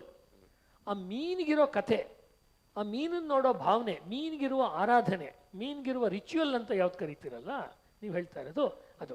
ಇವತ್ತಿನ ಉದಾಹರಣೆ ಕೊಡೋದಾದರೆ ನಮ್ಮ ದೇಶದಲ್ಲಿ ಈ ಕೇಕ್ ಕಟ್ ಮಾಡಿ ಬರ್ತ್ಡೇ ಮಾಡೋಕ್ಕೆ ಮುಂಚೆ ಮಕ್ಕಳಿಗೆ ಹಬ್ಬ ಮಾಡ್ತಾನೆ ಇರಲಿಲ್ವಾ, ಹುಟ್ಟಿದ ಹಬ್ಬ ಮಾಡ್ತಿದ್ರು. ತಲೆಗೆ ಎಣ್ಣೆ ಹಚ್ಚಿ, ಮೈಗೆ ಎಣ್ಣೆ ಹಚ್ಚಿ, ಚೆನ್ನಾಗಿ ಸ್ನಾನ ಮಾಡಿಸಿ, ದೇವ್ರ ಮನೆಯಲ್ಲಿ ಕುಂಕುಮ ಇಟ್ಟು, ಹೊಸ ಬಟ್ಟೆ ತಂದು ಕೊಟ್ಟು, ಗುರು ಹಿರಿಯರಿಗೆ ನಮಸ್ಕಾರ ಮಾಡಿ ದೇವಸ್ಥಾನಕ್ಕೆ ಹೋಗಿ ಬರೋದು, ಮನೆಯಲ್ಲಿ ಒಂದು ಸ್ವೀಟ್ ಅಡುಗೆ ಮಾಡೋದು, ಏನೋ ಒಂದು ಇತ್ತಲ್ಲ ಅಲ್ವಾ. ಊರ ಹಬ್ಬ ಅಥವಾ ಅವರ ಒಂದು ಗ್ರಾಮ ದೇವತೆಗೋ ಎಲ್ಲಿಗೋ ಹೋಗಿ ನಡ್ಕೊಳ್ತಿದ್ರು. ಆ ಫಾರ್ಮೆಟ್ಟು ಇನ್ನೊಂದು ದೇಶದಲ್ಲಿ ಇನ್ನೊಂದು ಥರ ಇರ್ಬೋದು. ಯಾವುದು ಪರ್ಟಿಕ್ಯುಲರ್ ಆಗುತ್ತೆ ಅಂದರೆ ಆ ರಿಚುವಲ್ ಪಾರ್ಟು ಮತ್ತು ಅದಕ್ಕಿರುವ ಡೀಟೈಲಿಂಗ್ ಇದೆ ಅಲ್ವಾ, ಅದು ಆಗತ್ತೆ. ಈಗ ಕ್ರಿಶ್ಚಿಯನ್ರು ಅವರ ಕ್ರಿಸ್ಮಸ್ ಹಿಂದಿನ ದಿನದಲ್ಲಿ ಅಥವಾ ಒಂದು 15 ದಿವಸದ ಮುಂಚೆ ಒಂದು ರಿಚುವಲ್ ಇದೆ ಕ್ರಿಶ್ಚಿಯಾನಿಟಿಯಲ್ಲಿ, ಅದಕ್ಕೆ ಕೇಕ್ ಮಿಕ್ಸಿಂಗ್ ಸೆರೆಮನಿ ಅಂತ ಕರೀತಾರೆ. ಕೇಕನ್ನು ತಯಾರು ಮಾಡೋದು ಒಂದು ಸೆರೆಮನಿ, ಅದಕ್ಕೆ ಅವ್ರದ್ದು ಕ್ರಿಶ್ಚಿಯನ್ ಕೆರೋಲ್ಸ್ ಇದೆ. ಕೆರೋಲ್ಸ್ನ ಹಾಡ್ಕೊತ ಅದನ್ನು ತಯಾರು ಮಾಡ್ತಾರೆ, ಅವ್ರದ್ದೊಂದು ಸಾಹಿತ್ಯ ಇದೆ. ಆಮೇಲೆ ಹಿಂದಿನ ದಿವಸದಲ್ಲಿ ಕ್ರಿಸ್ಮಸ್ನ ಈವ್ ಆಫ್ ಕ್ರಿಸ್ಮಸ್ನಲ್ಲಿ ಅದನ್ನೇ ಒಂದು ಬೇರೆ ರೀತಿ, ಅದು this is the blood of Jesus, this is the flesh of Jesus ಅಂತ ಅವರು ಒಂದು ಕೇಕನ್ನು ಮತ್ತು ಅದ್ರ ಜೊತೆಯಲ್ಲಿ ಒಂದು ವೈನಿನ ಅಥವಾ ವೈನಲ್ಲಿ ಅದ್ದಿ ಮಾಡಿರುವ ಕೇಕನ್ನು ಕೊಡ್ತಾರೆ ಅಲ್ವಾ.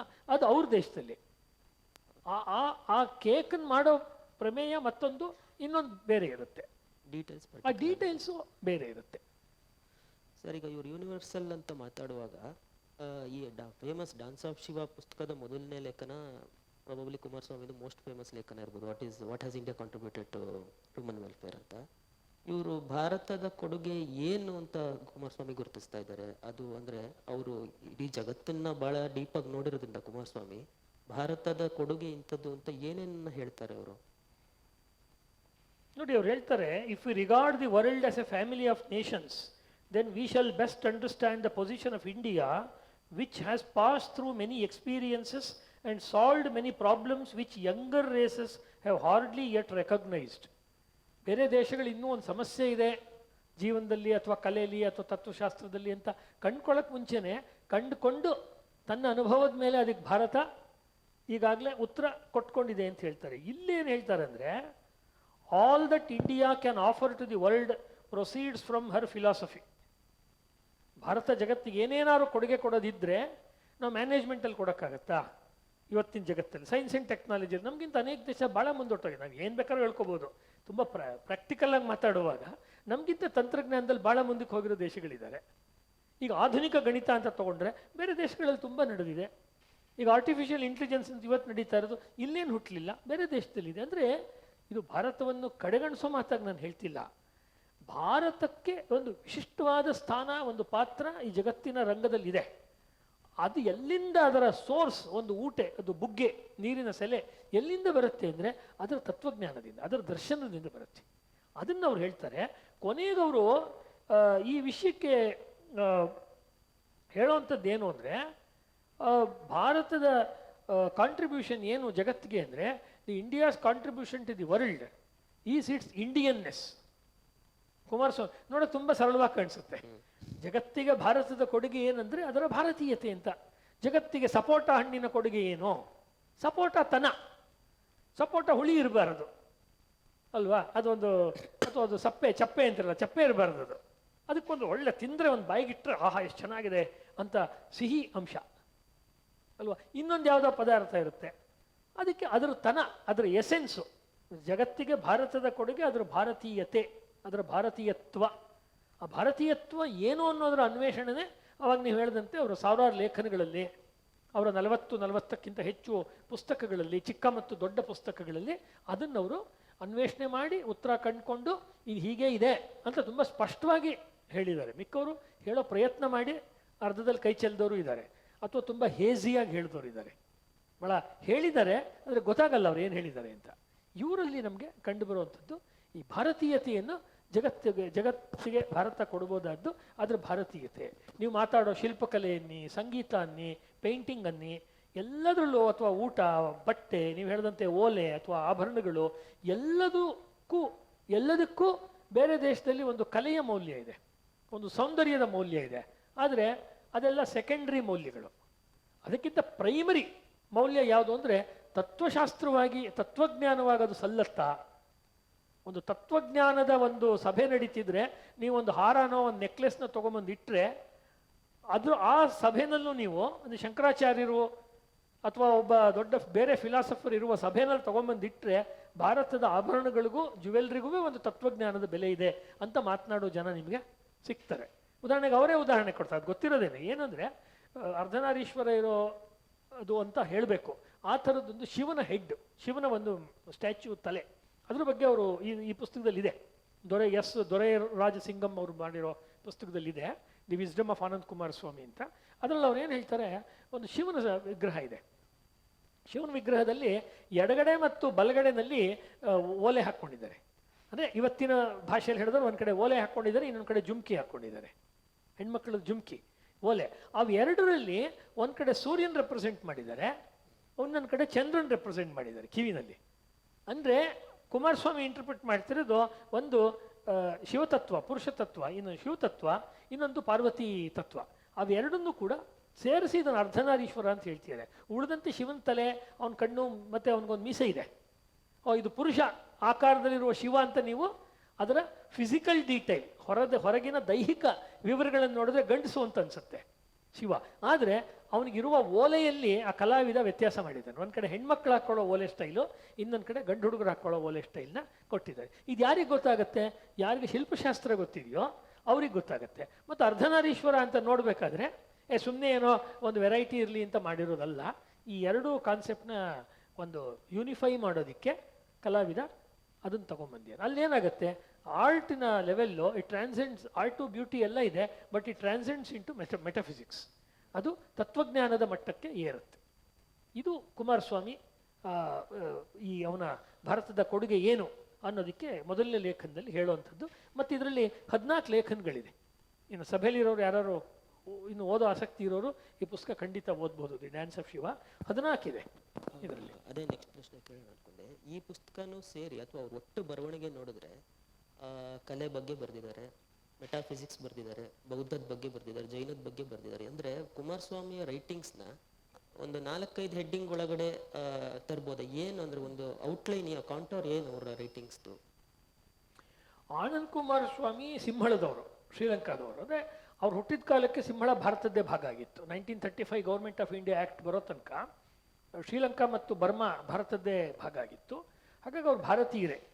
ಈ ತುಂಬ ಜನ ಹೆಂಗೆ ಹೇಳ್ತಾರೆ, ಅವರು ಸಿಂಹಳದವರು ಅಂತ ಹೇಳುವಾಗ ಒಂದು ಜಾಗ್ರಫಿ, ಜಿಯೋಪೊಲಿಟಿಕಲ್ ಡಿಸ್ಟೆನ್ಸ್ ಕಾಣಿಸ್ತಾ ಇದೆ. ಅದು ನಮಗೆ ಹಿಸ್ಟ್ರಿ ಮರ್ತೋಗಿದೆ. ಬೆಳಗ್ಗೆ ಅವರು ಮೀನಾಕ್ಷಿ ಜೈನ್ ಹೇಳ್ತಿದ್ರಲ್ಲ, we have to reclaim the past. ಎಷ್ಟು ನಿಧಾನ ಆಗುತ್ತೋ ಸ್ಲೋ ಆಗುತ್ತೋ ಗೊತ್ತಿಲ್ಲ ಅಂತ ಹೇಳ್ತಿದ್ರಲ್ಲ, ಹಾಗೆ ಶ್ರೀಲಂಕಾ ನಮ್ಮ ಭಾಗ ಆಗಿದೆ ಅನ್ನೋದೇ ನಮ್ಗೆ ವಿಸ್ಮೃತಿ ಆಗಿದೆ. ಶ್ರೀಲಂಕಾ ಕೇವಲ 90 ವರ್ಷದ ಹಿಂದೆ ಭಾರತದ ಒಂದು ಪೊಲಿಟಿಕಲ್ ಭಾಗ ಆಗಿತ್ತು ಬ್ರಿಟಿಷ್ ಕಾಲದಲ್ಲಿ. ಮರ್ತೇ ಹೋಗಿದೆ ನಮಗೆ. ಮರೆವು ಘನ, ಅಲ್ಲಮಪ್ರಭು ಹೇಳ್ತಾನೆ, ನೆನಹು ಘನ ಮರೆವು ಘನ ಅಂತ ಹೇಳ್ತಾನಲ್ಲ, ಅಷ್ಟು ನಮಗೆ ಮರೆಯಿದೆ. ಇಲ್ಲಿ ಆನಂದ್ ಕುಮಾರ್ ಸ್ವಾಮಿ ಒಬ್ಬ ವಿಜ್ಞಾನಿಯಾಗಿ ಅವ್ರ ಬರವಣಿಗೆ ಶುರು ಮಾಡಿದ್ರು. ಅವರು ಭೂಗರ್ಭ ಶಾಸ್ತ್ರಜ್ಞರು. ಅವರು ಬೈ ಟ್ರೈನಿಂಗು ಜಿಯಾಲಜಿಸ್ಟ್. ಅವ್ರ ತಾಯಿ ಬ್ರಿಟಿಷು, ಅವ್ರ ತಂದೆ ಶ್ರೀಲಂಕಾದಲ್ಲಿ ಹುಟ್ಟಿದವರು. ವೆಲ್ಲಾಳ ಅನ್ನೋದು ಅಂದರೆ ಸಾಮಾನ್ಯ ವ್ಯಾಪಾರಿ ವರ್ಗ, ಇಲ್ಲಿ ವೈಶ್ಯರು ಅಂತ ಕರಿತೀವಲ್ಲ, ಶೆಟ್ಟರು, ಆ ಗುಂಪಿಗೆ ಸೇರಿದವರು ಅವರು ಮೈಗ್ರೇಟ್ ಆದರು ಶ್ರೀಲಂಕಾಕ್ಕೆ. ಆಮೇಲೆ ಆ ಕಡೆ ಮುರುಘಾ ಅಥವಾ ಕುಮಾರಸ್ವಾಮಿ ಅಂದರೆ ಅದೊಂದು ದೇವರ ಇದಲ್ವಾ ಷಣ್ಮುಖ, ಆ ಹೆಸರು ಅವರಿಗೆ ಬಂತು. ಅವ್ರ ತಂದೆ ಮುತ್ತು ಕುಮಾರಸ್ವಾಮಿ ಬಹಳ ದೊಡ್ಡ ಅಲ್ಲಿ ಮೇಯರ್ ಎಲ್ಲ ಆಗಿದ್ರು. ಹರಿಶ್ಚಂದ್ರ ಅಂತ ಒಂದು ನಾಟಕ ಬರೆದಿದ್ದಾರೆ. ತಂದೆ ಚಿಕ್ಕ ವಯಸ್ಸಲ್ಲಿ ತೀರ್ಕೊಂಡಾಗ ತಾಯಿ ಅವ್ರನ್ನ ಬಹಳ ಇನ್ಫ್ಲೂಯೆನ್ಷಿಯಲ್ ಫ್ಯಾಮಿಲಿ, ರಿಚ್ಚು ಅಂದರೆ ಬಹಳ ಆ ಸಮಾಜಕ್ಕೆ ತುಂಬ ಶ್ರೀಲಂಕಾಗೆ ದೊಡ್ಡ ಕಂಟ್ರಿಬ್ಯೂಟ್ ಮಾಡಿರೋ ಫ್ಯಾಮಿಲಿ. ಇವ್ರ ತಾಯಿ ಅವ್ರಿವ್ರ ಮನೆಗಳಲ್ಲಿ ಕೆಲಸ ಮಾಡಿಕೊಂಡು ಬಹಳ ಕಷ್ಟದಲ್ಲಿ ಒಬ್ಬ ಒಂಟಿ ಹೆಂಗಸಾಗಿ ಆ ಮಗುವನ್ನು ಬೆಳೆಸಿದ್ಲು ಕುಮಾರಸ್ವಾಮಿ. ಹಾಗೆ ಕುಮಾರಸ್ವಾಮಿ ತಾಯಿ ಬಗ್ಗೆ ತುಂಬ ಪ್ರೀತಿ, ಅನೇಕ ಕಡೆ ಅದನ್ನು ವ್ಯಕ್ತನೂ ಮಾಡಿದ್ದಾರೆ ಕುಮಾರಸ್ವಾಮಿ. ಆಮೇಲೆ ಅವರು ಜಿಯಾಲಜಿಸ್ಟ್ ಆದರು, ಭೂಗರ್ಭಶಾಸ್ತ್ರದ ವಿಜ್ಞಾನಿಯಾಗಿ ಅವರು ರಿಸರ್ಚ್ ಪೇಪರ್ಸ್ ಬರೆದ್ರು, ಕೆಲವು ಖನಿಜಗಳನ್ನು ಕಂಡುಹಿಡಿದ್ರು. ಅವರು ಆ ಫೀಲ್ಡಲ್ಲಿ ತುಂಬ ಪಕ್ಕ ದೊಡ್ಡ ಸೈಂಟಿಸ್ಟ್ ಆಗಿದ್ರು. ಮುಂದೆ ಅವರು ಈ ಫೀಲ್ಡ್ ವರ್ಕ್ ಮಾಡೋಕ್ಕೆ ಹೋಗ್ತಾರಲ್ಲ, ಆ ಫೀಲ್ಡ್ ವರ್ಕ್ನಲ್ಲಿ ಅವ್ರಿಗೆ ಈ ಆರ್ಟಿಫ್ಯಾಕ್ಟ್ಸ್ ಅಂದರೆ ವಿಗ್ರಹಗಳು, ಶಿಲ್ಪಕಲೆದು ಮತ್ತೊಂದು ಎಲ್ಲನೂ ಸಿಗಕ್ಕೆ ಶುರುವಾಯಿತು. ಮತ್ತು ಅವರು ಶ್ರೀಲಂಕಾದಲ್ಲಿ ಅವರ ಜೀವನ ಬದಲಾಯಿಸಿದ ಘಟನೆ ಅಂದರೆ, ಒಬ್ಳು ತಾಯಿ ಮಕ್ಕಳು ಒಂದು ಗುಡ್ಡದ ಮೇಲಿನ ದೇವಸ್ಥಾನಕ್ಕೆ ಹೋಗ್ತಿದ್ರು ಶ್ರೀಲಂಕಾದಲ್ಲಿ. ತಾಯಿ ಮತ್ತು ಮಕ್ಕಳು, ಈಗ ನಾನು ಹೇಳ್ತಿದ್ರು 120 ವರ್ಷದ ಹಿಂದೆ ಅಥವಾ ಇನ್ನೂ ಹಿಂದೆ, ಅವರಿಬ್ಬರು ಯುರೋಪಿನ ಬಟ್ಟೆ ಹಾಕ್ಕೊಂಡಿದ್ರು. ಅಂದರೆ ಯುರೋಪಿನವ್ರು ಹಾಕೊಳ್ಳೋ ಸ್ಕರ್ಟು ಪ್ಯಾಂಟು ಅಥವಾ ಈ ಥರದ್ದು ಅನ್ನೋ ಡ್ರೆಸ್ ಹಾಕ್ಕೊಂಡಿದ್ರು. ಅದು ನೋಡಿ ಆನಂದ್ ಕುಮಾರಸ್ವಾಮಿಗೆ ಶಾಕ್ ಆಯಿತು. ಇಷ್ಟು ನಮ್ಮ ರೀತಿ ನೀತಿಗಳೆಲ್ಲ ವಿದೇಶಿ ಆಗಿಬಿಟ್ಟಿದೆಯಲ್ಲ, ಏನು ಕತೆ ಅಂತ ಹುಡುಕಿದಾಗ ಅವರಿಗೆ ಉತ್ತರ ಸಿಕ್ಕಿದ್ದು ಕಲೆನಲ್ಲಿ ಉತ್ತರ ಸಿಕ್ತು ಅವರಿಗೆ. ಭೂಗರ್ಭಶಾಸ್ತ್ರ ಜಿಯಾಲಜಿಗಿಂತ ಉತ್ತರ ಕಲೆಯಲ್ಲಿದೆ ಅಂತ ಅವರು ಕಲೆ ಬಗ್ಗೆ ಬರೆಯೋಕ್ಕೆ ಶುರು ಮಾಡಿದಾಗ ಅವರ ಅಂದರೆ ಆ ಪ್ರಶ್ನೆಗೆ ಉತ್ತರವಾಗಿ ಕಲೆ ಒಂದು set of writings, geology writings ಎಲ್ಲ ಮುಗ್ದಿತ್ತು. ಅವ್ರದ್ದು ಒಂದು ವಾಲ್ಯೂಮ್ ಜಿಯಾಲಜಿದೇ ಪುಸ್ತಕ ಇದೆ. IGNC Indira Gandhi national centre for arts collected works of Anand Kumaraswamy ಅಂತ ತಂದಿದೆ. ಅದರಲ್ಲಿ ಒಂದು ಸಂಪುಟ ಅವರ ವಿಜ್ಞಾನಕ್ಕೆ ಸಂಬಂಧಪಟ್ಟ ಲೇಖನಗಳೇ ಇದೆ. ನಾನು ಕೂಡ ನನ್ನ ಪುಸ್ತಕದಲ್ಲಿ ಅದರ ಬಗ್ಗೆನೇ ಒಂದು ಚಾಪ್ಟರ್ನ ಕೊಟ್ಟಿದ್ದೀನಿ. ಸೊ ಭೂಗರ್ಭಶಾಸ್ತ್ರಜ್ಞರಾಗಿದ್ದವರು ಆಮೇಲೆ ಅವರು ವಿಗ್ರಹಗಳು, ಶಿಲ್ಪಗಳು, ಆಮೇಲೆ ಪೇಂಟಿಂಗು ಇತ್ಯಾದಿಗಳ ಕಡೆಗೆ ಅವರು ಗಮನ ಕೊಟ್ಟರು. ಹಾಗಾಗಿ ಒಂದು ವಿಜ್ಞಾನದ ಬರವಣಿಗೆ, ಆಮೇಲೆ ಎರಡನೇದು ಕಲೆಗೆ ಸಂಬಂಧಪಟ್ಟ ಬರವಣಿಗೆ. ನಿಧಾನ ಕಲೆ ಎಂದಾಗ all art before industrial society was dharmic in nature. ಕಲೆ ಧರ್ಮಕ್ಕೆ ಅವಿನಾಭಾವ ಸಂಬಂಧ. ಕಲೆ ಇಲ್ಲದೆ ಯಾವ ಧಾರ್ಮಿಕವಾದ ಒಂದು ಸ್ಪರ್ಶ ಇಲ್ಲದೆ ಯಾವ ಕಲೆಯೂ ಇಲ್ಲ, ಜಗತ್ತಲ್ಲೇ ಇಲ್ಲ. ಇಂಡಸ್ಟ್ರಿ ಕೈಗಾರಿಕಾ ಪೂರ್ವ ಸಮಾಜಗಳಲ್ಲಿ ಇಲ್ಲವೇ ಇಲ್ಲ. ಸೆಕ್ಯುಲರ್ ಆರ್ಟ್ ಅಂತ ಯಾವುದೂ ಇಲ್ಲ. ಅಂದರೆ ಈಗ ನೀವು ಒಂದು ಚಮಚ ಅಂತ ಮಾಡಿದ್ರೆ ಯಾವುದೋ ಪೂಜೆ ಮಾಡುವಾಗ ಒಂದು ತುಪ್ಪ ತಗೊಂಡು ಹೋಮ ಮಾಡುವಾಗ ಅದಕ್ಕೆ ಹಾಕೋದಿಕ್ಕೆ ಬೇಕು. ನೋಡೋದಕ್ಕೆ ಅದೊಂದು ಚಮಚ ಥರ ಕಾಣುತ್ತೆ, ಸೌಟು ಕಾಣುತ್ತೆ ಅಲ್ವಾ, ಸುರುಕ್, ಅದೆಲ್ಲವೂ ಕೂಡ ಅದೇ ಆಗಿರುತ್ತೆ. ಹೀಗಾಗಿ ಕಲೆಗೆ ಸಂಬಂಧಪಟ್ಟಿದ್ದು. ಆರ್ಟಿಗೂ ಧರ್ಮದ ಯುಟಿಲಿಟಿ ಇದೆ ಅಂತ. ಯುಟಿಲಿಟಿ ಅಂದರೆ ಅವ್ರು ಏನು ಹೇಳೋದು, ಇಡೀ ನಮ್ಮ ಕಲೆ, ನಾವು ಉಳಿದವ್ರು ಹೇಳುವಾಗ ಹೇಳ್ತಾರೆ ತುಂಬ ಧಾರ್ಮಿಕ ಹಿನ್ನೆಲೆಯಲ್ಲಿ ಅಂತಾರೆ. ಅವ್ರು ಇನ್ನೊಂದು ಮಾತು ಹೇಳ್ತಾರೆ, ಉದ್ದೇಶವಿಲ್ಲದೆ, ಯುಟಿಲಿಟಿ ಇಲ್ಲದೆ, ಅಂದರೆ ಉಪಯೋಗವಿಲ್ಲದೆ ಯಾವ ಕಲೆಯೂ ನಮಗಿಲ್ಲ. ಯಾವ ಅರ್ಥದಲ್ಲಿ ಹೇಳ್ತಾರೆ ಅಂದರೆ, ಆಧುನಿಕ ಕಲೆಯಲ್ಲಿ ನಿರುಪಯುಕ್ತತೆ ಕೂಡ ಒಂದು ಕಲೆಯ ವ್ಯಾಲ್ಯೂ. ಈಗ ಈ ಆರ್ಗನೈಸರ್ಸು ಇದರಲ್ಲಿ ನೀರು ತುಂಬಿಸದೆ ಸುಮ್ಮನೆ ಹಿಂಗೆ ಇಟ್ಟಿದ್ದಾರೆ ಅಂತ ಇಟ್ಕೊಳ್ಳಿ, ನಾನು ಏನು ಮಾಡಲಿ ಇದು ಇಟ್ಕೊಂಡು? ಇಲ್ಲ, ಇವಾಗ ಅವ್ರು ಕೊಟ್ಟಿದ್ರು, ನಾನು ನೀರು ಕುಡಿದೆ, ಅದು ಬೇರೆ. ಅವ್ರು ಪ್ರಶ್ನೆ ಕೇಳಿದ್ರಿಂದ ನಾನು ನೀರು ಕುಡಿದೆ. ಅಂದರೆ ಇದು ಖಾಲಿ ಇದ್ದರೆ ಏನು ಮಾಡೋದು, ನೋಡೋಕೆ ತುಂಬ ಚೆನ್ನಾಗಿದೆ, ನಾನು ಎಂಥದ್ದು ಮಾಡಲಿ ಬಾಯಾರಿಕೆ ಆದರೆ. ಈ ಥರ ಉದ್ದೇಶ ಇಲ್ಲಿ ವೇದಿಕೆಯಲ್ಲಿ ನೀರು ಕುಡಿಯೋಕೆ ಇಟ್ಟಿರೋದು ಇದು. ಅಂದರೆ ಇದರಲ್ಲಿ ನೀರಿರಬೇಕು. ಇದ್ರ ಮೇಲೆ ನೀವು ಚಿತ್ರಕಲೆ ಮಾಡಿ, ಮಂಗಳೂರು ಕಡೆ ಇರುವ ಒಂದು ಯಾವುದೋ ಚಿತ್ರ ಅಂಟಿಸಿ ಏನೋ ಒಂದು ಆರ್ಟ್ ಫಾರಮ್ ಮಾಡಿ ಖುಷಿಯಾಗುತ್ತೆ, ಅದು ನೋಡ್ತೀನಿ. ಆದರೆ ಅದರಿಂದ ಏನೋ ಪೂರ್ತಿ ಆಗಲ್ಲ. ಅದರಿಂದ ಒಂದು ಜೀವನದ ಒಂದಾನೊಂದು ಅಂಗಕ್ಕೆ ಅದರಿಂದ ಉಪಯೋಗ ಉಂಟಾಗಬೇಕು, ಉಪಯೋಗ ಆಗಬೇಕು. ಸುಮ್ಮನೆ ಚಂದವಾಗಿದೆ, ಸುಂದರವಾಗಿದೆ, ನೀವು ಡ್ರಾಯಿಂಗ್ ರೂಮಲ್ಲಿ ಸುಮ್ಮನೆ ಒಂದು ಪೇಂಟಿಂಗ್ ಇಲ್ಲ, ನಾನು ಧ್ಯಾನ ಮಾಡೋದಕ್ಕೆ ನಂಗೆ ಉಪಯೋಗ ಆಗುತ್ತೆ. ನನಗೆ ಎನರ್ಜಿ ಡೌನ್ ಆದಾಗ ಮನಸ್ಸಿಗೆ ಒಂದು ಉಲ್ಲಾಸ ಕೊಡೋದಕ್ಕೆ ಈ ಚಿತ್ರ ಬೇಕು. ಉಪಯೋಗವಿಲ್ಲದೆ ಇರೋದು ಕಲೆ ನಮಗೆ ಬೇಡ, ಅದು ಕಲೆನೇ ಅಲ್ಲ ಸಾಂಪ್ರದಾಯಿಕ ದೃಷ್ಟಿಲಿ. ಹೀಗಾಗಿ ಅವರು ಸುಮ್ಮನೆ ಒಂದು ಫರ್ನಿಚರ್ ಹಾಕೋದು ಮನೇಲಿ, ಅದನ್ನು ತುಂಬ ಬೈತಾರೆ, ಅದು ಗೊತ್ತಿರೋದು. ಈ ಥರ ಇಲ್ಲಲ್ಲ, ಈ ಚೇರ್ಗೆ ಬೈದ್ರೆ ಅವ್ರು ನಮಗೆ ಬೈತಾರೆ, ಚೇರೇನೋ ಚೆನ್ನಾಗಿದೆ. ಅದಕ್ಕೆ ಅವ್ರು ಹೇಳೋದು, ಇಲ್ಲಿ ಮಂಗಳೂರು ತನ ಇರಬೇಕು, ಇದರಲ್ಲಿ ಈ ವುಡ್ಡು ಮಂಗಳೂರು ಕಡೆದಿರಬೇಕು. ಇದ್ರ ಮಾಡುವ ಕಾರ್ವಿಂಗು ಕಲೆ ಇಲ್ಲಿ ಒಂದು 100 ಕಿಲೋಮೀಟರ್ 50 ಕಿಲೋಮೀಟರ್ ಯಾರೋ ಗುಡಿಗಾರರು ಇರ್ತಾರೆ, ಕಲಾವಿದಿರ್ತಾರೆ, ಅವ್ರು ಮಾಡಬೇಕು. ಇದು ಬರ್ಮಾ ಟೀಕು, ಇದು ಮಲೇಷ್ಯಾ ಅಲ್ಲಿದು, ಅದಲ್ಲ. ಸ್ವದೇಶಿ ಅಂತ ಅವ್ರು ಹೇಳುವಾಗ ಅದು ಲೋಕಲ್ಗೆ, ಅವಾಗ ಬಂತಲ್ಲ ಪರ್ಟಿಕ್ಯುಲರ್ ಅಂತ, ಲೋಕಲ್ಗೆ ಬೆಲೆ. ಯಾಕೆಂದ್ರೆ ಇಲ್ಲಿ ಮಾಡುವ ಆ ಚಿತ್ರ ಇನ್ಯಾರು ಮಾಡೋಕ್ಕಾಗಲ್ಲ ಅಲ್ವಾ. ಇದನ್ನ ಕುಮಾರಸ್ವಾಮಿ ಹೇಳೋದು. ಆ ಪ್ರಶ್ನೆ ಆಮೇಲೆ ಕಂಟಿನ್ಯೂ ಮಾಡ್ತೀನಿ, ಈಗ ಬರವಣಿಗೆದು. ಈಗ ಸ್ವದೇಶಿ ಹೇಳಿದ್ರಿಂದ ಈಗ ನಾವು ಸಾಮಾನ್ಯ ಸ್ವದೇಶಿ ಎಂದಾಗ ಒಂದು ಇಂಡಿಯನ್ ಅಂದ್ರೆ ಭಾರತದಲ್ಲಿ ಒಂದು ಇಂಡಿಯಾ ಅನ್ನೋ ಬೌಂಡ್ರಿ ಇದೆ ಸ್ವದೇಶಿಗೆ. ಬಟ್ ನೀವು ಹೇಳ್ತಾ ಇರೋ ಬೌಂಡ್ರಿ ಸ್ವಲ್ಪ ಲೋಕಲ್ ಆಗಿದೆ. ಈಗಿನ ಪೊಲಿಟಿಕಲ್ ಸ್ವದೇಶಿ, ಕುಮಾರಸ್ವಾಮಿ ಹೇಳ್ತಿರೋ ಸ್ವದೇಶಿ ಬೇರೆ ಬೇರೆನಾ? ಅದು ನೀವು ಕಾಂಟ್ರವರ್ಷಿಯಲ್ ಕ್ವಶನ್. ಇರಲಿ, ಊಟ ಆದ್ಮೇಲೆ ಕೇಳೋದು ಒಳ್ಳೇದೇ. ಟ್ರೂ ಸ್ವದೇಶಿ is none of these things. It is A way of looking at life. True ಸ್ವದೇಶಿ ಅಂತ ಯಾಕೆ ಬಳಸ್ತಿದ್ದಾರೆ ಅಂದರೆ, ನೀವು ಕೇಳಿದ್ದಕ್ಕೆ, ಯಾವನ್ನ ರಾಜಕೀಯವಾಗಿ ಆ ಕಾಲದಲ್ಲಿ ಒಂದು ಸ್ವದೇಶಿ ಆಂದೋಲನ ನಡೀತಿತ್ತು. ಲೋಕಮಾನ್ಯ ತಿಲಕರು, ಆನಿ ಬೆಸೆಂಟು, ಸರೋಜಿನಿ ನಾಯ್ಡು, ಇನ್ನೂ ಅನೇಕರು ಸೇರಿಕೊಂಡು ಒಂದು ಸ್ವದೇಶಿ ಆಂದೋಲನ, ಹೋಮ್ ರೂಲ್ ಅಂತ ಹೋಮ್ ರೂಲ್ ಚಳುವಳಿ. ಹೋಮ್ ರೂಲ್ ಏನಾಗಿತ್ತು ಅಂದರೆ, ನಮ್ಮನ್ನು ನಾವೇ ಆಳ್ಕೊತೀವಿ. ಸರಿಯಪ್ಪ, ನಿಮ್ಮನ್ನು ನೀವು ಆಳ್ಕೊಂಡ್ಮೇಲೆ ನಿಮ್ಮ ಸಭೆಯಲ್ಲಿ ಏನು ಮ್ಯೂಸಿಕ್ ನುಡಿಸ್ತೀರಾ? ನಿಮ್ಮ ಸಭೆಗೆ ಹಾಕಿರುವ ಇದು ಚೇರು ಕುರ್ಚಿನೋ ಮತ್ತೊಂದು ಅದೇನಾಗಿರುತ್ತೆ? ನೀವು ಊಟ ತಿಂಡಿ ಕೊಡ್ತೀರಾ, ಅದೇನಾಗಿರುತ್ತೆ ಅದು ಅಲ್ವಾ? ಇಲ್ಲ ಅಂದರೆ ಕುವೆಂಪುದು ಹೇಳ್ತಾರಲ್ಲ, ನಮ್ಮವರೇ ಹದ ಹಾಕಿ ತಿವಿದಿರೋದು ಹೂವೇ ಅಂತ. ಬ್ರಿಟಿಷ್ನವರು ಕಬ್ಬಿಣದ ಸೂಜಿಲಿ ಚುಚ್ಚುತ್ತಿರ್ತಾರೆ. ನಾವು ಸ್ವದೇಶಿ ರಾಜ್ಯ ಅಂತ ತಂದು ಚಿನ್ನದ ಸೂಜಿ ಮಾಡ್ಕೊಂಡ್ಬಿಟ್ಟು ಚುಚ್ಚಿದ್ರೆ, ಚಿನ್ನದ ಸೂಜಿಲಿ ಚುಚ್ಚಿದ್ರು ಚುಚ್ಚೋದೆ, ಅದು ನೋವಾಗುತ್ತೆ.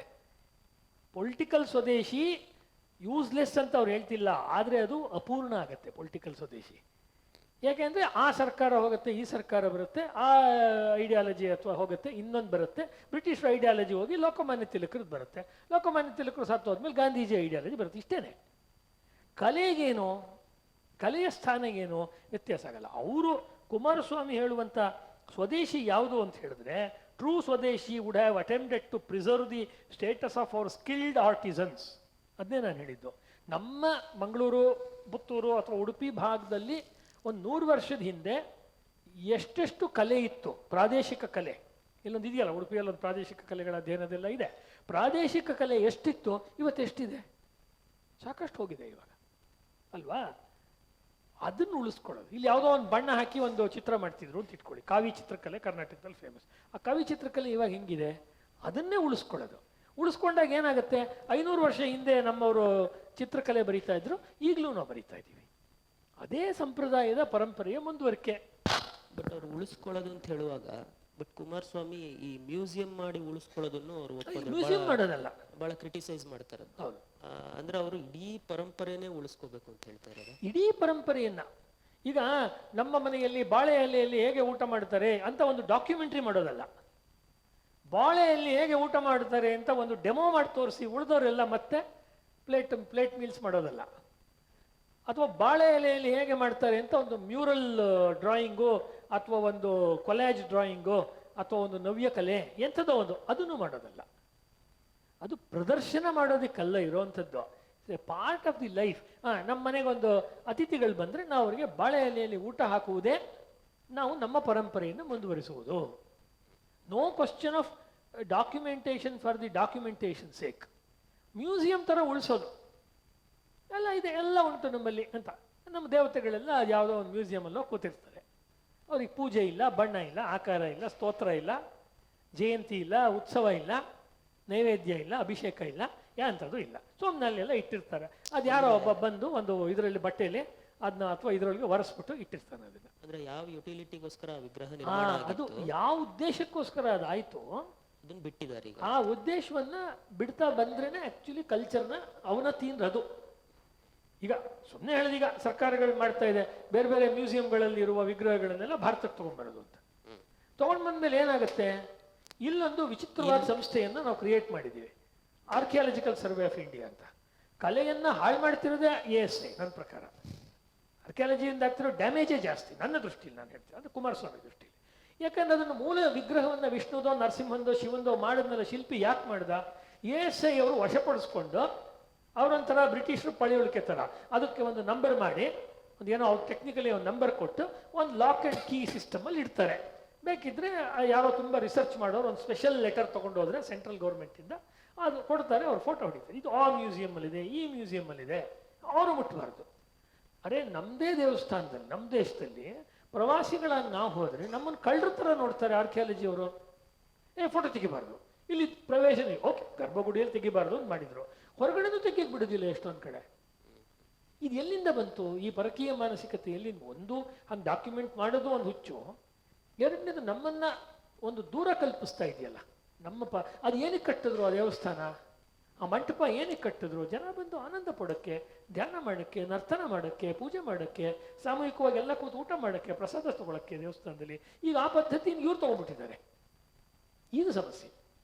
ಇದು ನೀವು ಹೇಳ್ತಿರೋದು ನೋಡಿದ್ರೆ, ನೀವು ಮತ್ತು ಕುಮಾರಸ್ವಾಮಿ ಇಬ್ರು ಹೇಳ್ತಿರೋದು ನೋಡಿದ್ರೆ, ಏನಾರು ಉಳಿಸ್ಕೋಬೇಕು ಅಂದ್ರೆ ಎಲ್ಲಾ ಅಂಶನೂ ಉಳಿಸ್ಕೋಬೇಕು ಅನ್ನೋ ತರ ಇದೆ ಇದು. ಎಲ್ಲಾನು ತಗೋಬೇಕು. ಅಂದ್ರೆ ನೀನೇನು ಇದಿರ್ಲಿ ಇದು ಬೇಡ ಅಂದ್ರೆ ಸೆಲೆಕ್ಷನ್ಗೆ ಅವಕಾಶ ಕೊಡ್ತಾ ಇಲ್ಲ ನೀವು. ಇಲ್ವೇ ಇಲ್ಲ. ಈ ಅಲಾಕಾರಟೆ ಇಲ್ಲ. ಈ ಊಟದಲ್ಲಿ ಒಂದು ಅಲಾಕಾರಟೆ ಏನು ಕೊಡ್ತಾರಲ್ಲ, ನೀವು ಅದೊಂಚೂರು ತಗೋಬಹುದು. ಒಂದು ನೂಡಲ್ಸ್ ಕೊಡಿ, ಒಂದು ಪಾಯಸ ಕೊಡಿ, ಆಯ್ತಾ, ಒಂದು ಎಳನೀರು ಕೊಡಿ, ಆಮೇಲೆ ಇನ್ನೊಂದು ಕೋಕಾ ಕೋಲಾ ಕೊಡಿ, ಎಲ್ಲ ಸೇರಿ ಒಟ್ಟು ಮಾಡ್ತೀವಿ, ಆ ಥರದ್ದು ಹೇಳ್ತಿಲ್ಲ. ಅದು ನೂರಾರು ವರ್ಷಗಳಿಂದ ಆ ಪ್ರದೇಶದ ಜನ ಯಾವ ಭಾವನೆಯಿಂದ, ಯಾವ ಚೌಕಟ್ಟಲ್ಲಿ ಅಥವಾ ಯಾವ ವಿನ್ಯಾಸದಲ್ಲಿ, ಯಾವ ಪ್ಯಾಟ್ರನ್ನಲ್ಲಿ ಅದನ್ನು ಉಳಿಸ್ಕೊಂಡು ಬಂದಿದ್ರು, ಅದೇ ರೀತಿಯಲ್ಲಿ ನಾವು ಅದನ್ನು ಮುಂದುವರಿಸ್ಕೊಂಡು ಹೋಗುವಂಥದ್ದು. ಅಂದರೆ ಅವ್ರು ಹೇಳುವಂಥದ್ದು ಏನಂದರೆ, there is no selection in tradition. ಬಹಳ ಮುಖ್ಯವಾದ ಮಾತು ಇದು. ಅನೇಕರಿಗೆ ಸಭೆಯಲ್ಲಿ ಆಮೇಲೆ ಪ್ರಶ್ನೆ ಬಂದರೂ ಬರ್ಬೋದು. ಭಾಳ ಫೇಮಸ್ಸು ಚಿಂತಕ ಆಲ್ಡಸ್ ಹಕ್ಸ್ಲಿಗೂ ಕುಮಾರಸ್ವಾಮಿಗೂ ಒಂದು ಪತ್ರ ವ್ಯವಹಾರ ಆಗುತ್ತೆ. ಲೆಟರ್ಸ್ ಆಫ್ ಆನಂದ್ ಕುಮಾರಸ್ವಾಮಿ ಪುಸ್ತಕದಲ್ಲಿದೆ. ಹಕ್ಸ್ಲಿ ಪೆರಿನಿಯಲ್ ಫಿಲಾಸಫಿ ಅಂತಲೇ ಪುಸ್ತಕ ಬರೆದಿದ್ದಾನೆ. ಅವನು ಆಲ್ಡಸ್ ಹಕ್ಸ್ಲಿ ನಿಮ್ಗೆಲ್ಲರಿಗೂ ಗೊತ್ತಿರುತ್ತೆ, ಅವನು ಭಾಳ ದೊಡ್ಡ ತತ್ವಚಿಂತಕ ಅವನು ಯುರೋಪಲ್ಲಿ. ಅವನು ಕುಮಾರಸ್ವಾಮಿಗೆ ಬರೀತಾನೆ, ಟ್ರೆಡಿಷನ್ನಲ್ಲಿ ಸೆಲೆಕ್ಷನ್ ಇರುತ್ತಲ್ವಾ ಅಂತ. ಅಂದರೆ ಈ ಕಾಲಕ್ಕೆ ಅದು ಬೇಡ, ಟ್ರೆಡಿಷನಲ್ಲಿ ಈ ಕಾಲಕ್ಕೆ ಬೇಡ, ಅದನ್ನು ಬಿಟ್ಬಿಡ್ತೀವಿ ನಾವು ಅಂತ.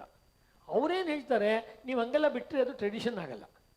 ನೀವು ತಗೊಳ್ಳೋದಾದರೆ ಫುಲ್ ತಗೊಳ್ಳಿ, ಅದನ್ನು ಸೆಲೆಕ್ಟ್ ಮಾಡೋಕ್ಕಾಗಲ್ಲ. ಈಗ ಹೇಳ್ತಾರಲ್ಲ, ನಮ್ಮ ಸಿನಿಮಾಗಳಲ್ಲಿ ತೋರಿಸ್ತಾರಲ್ಲ, ಯಾವುದೋ ಪುರೋಹಿತರು ಮದುವೆ ಮಾಡಿಸ್ತಿರ್ತಾರೆ, ಹುಡುಗನಿಗೂ ಮತ್ತು ರೌಡಿಗಳಿಗೂ ಜಗಳ ಆಗಬೇಕು. ಫೇಮಸ್ ಸೀನ್ ಅದು ಅಲ್ವಾ, ಅದೊಂದು ಕವಿ ಸಮಯ ಸಿನಿಮಾಗಳಲ್ಲಿ. ಅವಾಗ ಅವ್ನು ಹೇಳ್ತಾನೆ, ಹೀರೋನೇ ಪುರೋಹಿತರಿಗೆ ಹೇಳಿ, ಬೇಗ ಹೇಳಪ್ಪ, ಬೇಗ ಹೇಳು, ಮಂತ್ರ ಹೇಳಿ ಮುಗಿಸ್ಬಿಡು. ಅದು ಇನ್ನೂ ತುಂಬ ಕೆಟ್ಟದಾಗ ಹೇಳ್ತಾನೆ, ಬೇಗ ಹೇಳಿ ಮುಗಿಸ್ಬಿಡು ಅಂತೇಳಿ ಹೇಳು. ಹಂಗಾಗಲ್ಲ. ನಿಂಗೆ ಬೇಗ ಹೇಳಿದ್ರೆ ತಾಳಿ ಯಾಕೆ ಕಟ್ಕೊಂತೀಯ, ಹಂಗೆ ಓಡೋಗಳ ಜೊತೆ. ನಿಂಗೆ ತಾಳಿ ಕಟ್ಸ್ಕೊಳ್ಳೋದಾದ್ರೆ ಬಾಯಿ ಮುಚ್ಕೊಂಡು ನೀನು 3 ಗಂಟೆ ಮಂತ್ರ ಹೇಳ್ತೀನಿ, ಕೂತ್ಕೊಂಡು ಮಾಡು ನೀನು. ಬಟ್ ಅವಾಗ ಶಾರ್ಟ್ ಕಟ್ ಇಲ್ಲ. ಅಲ್ಲ, ನೀವು ಸ್ವಲ್ಪ ಎಕ್ಸ್ಟ್ರೀಮ್ ಆಗ್ಲಿಲ್ವ? ಮಾಡೋದಾದ್ರೆ ಫುಲ್ ಮಾಡು, ಇಲ್ಲ ಬಿಡು ಅಂತ. ಅದು ಈಗ ಆಪದ್ಧರ್ಮ ಅನ್ನೋ ಕಾನ್ಸೆಪ್ಟ್ ಅಲ್ಲಿ ಆಪದ್ಧರ್ಮ ಟೈಮಲ್ಲಿ ಮಾಡಬೇಕು.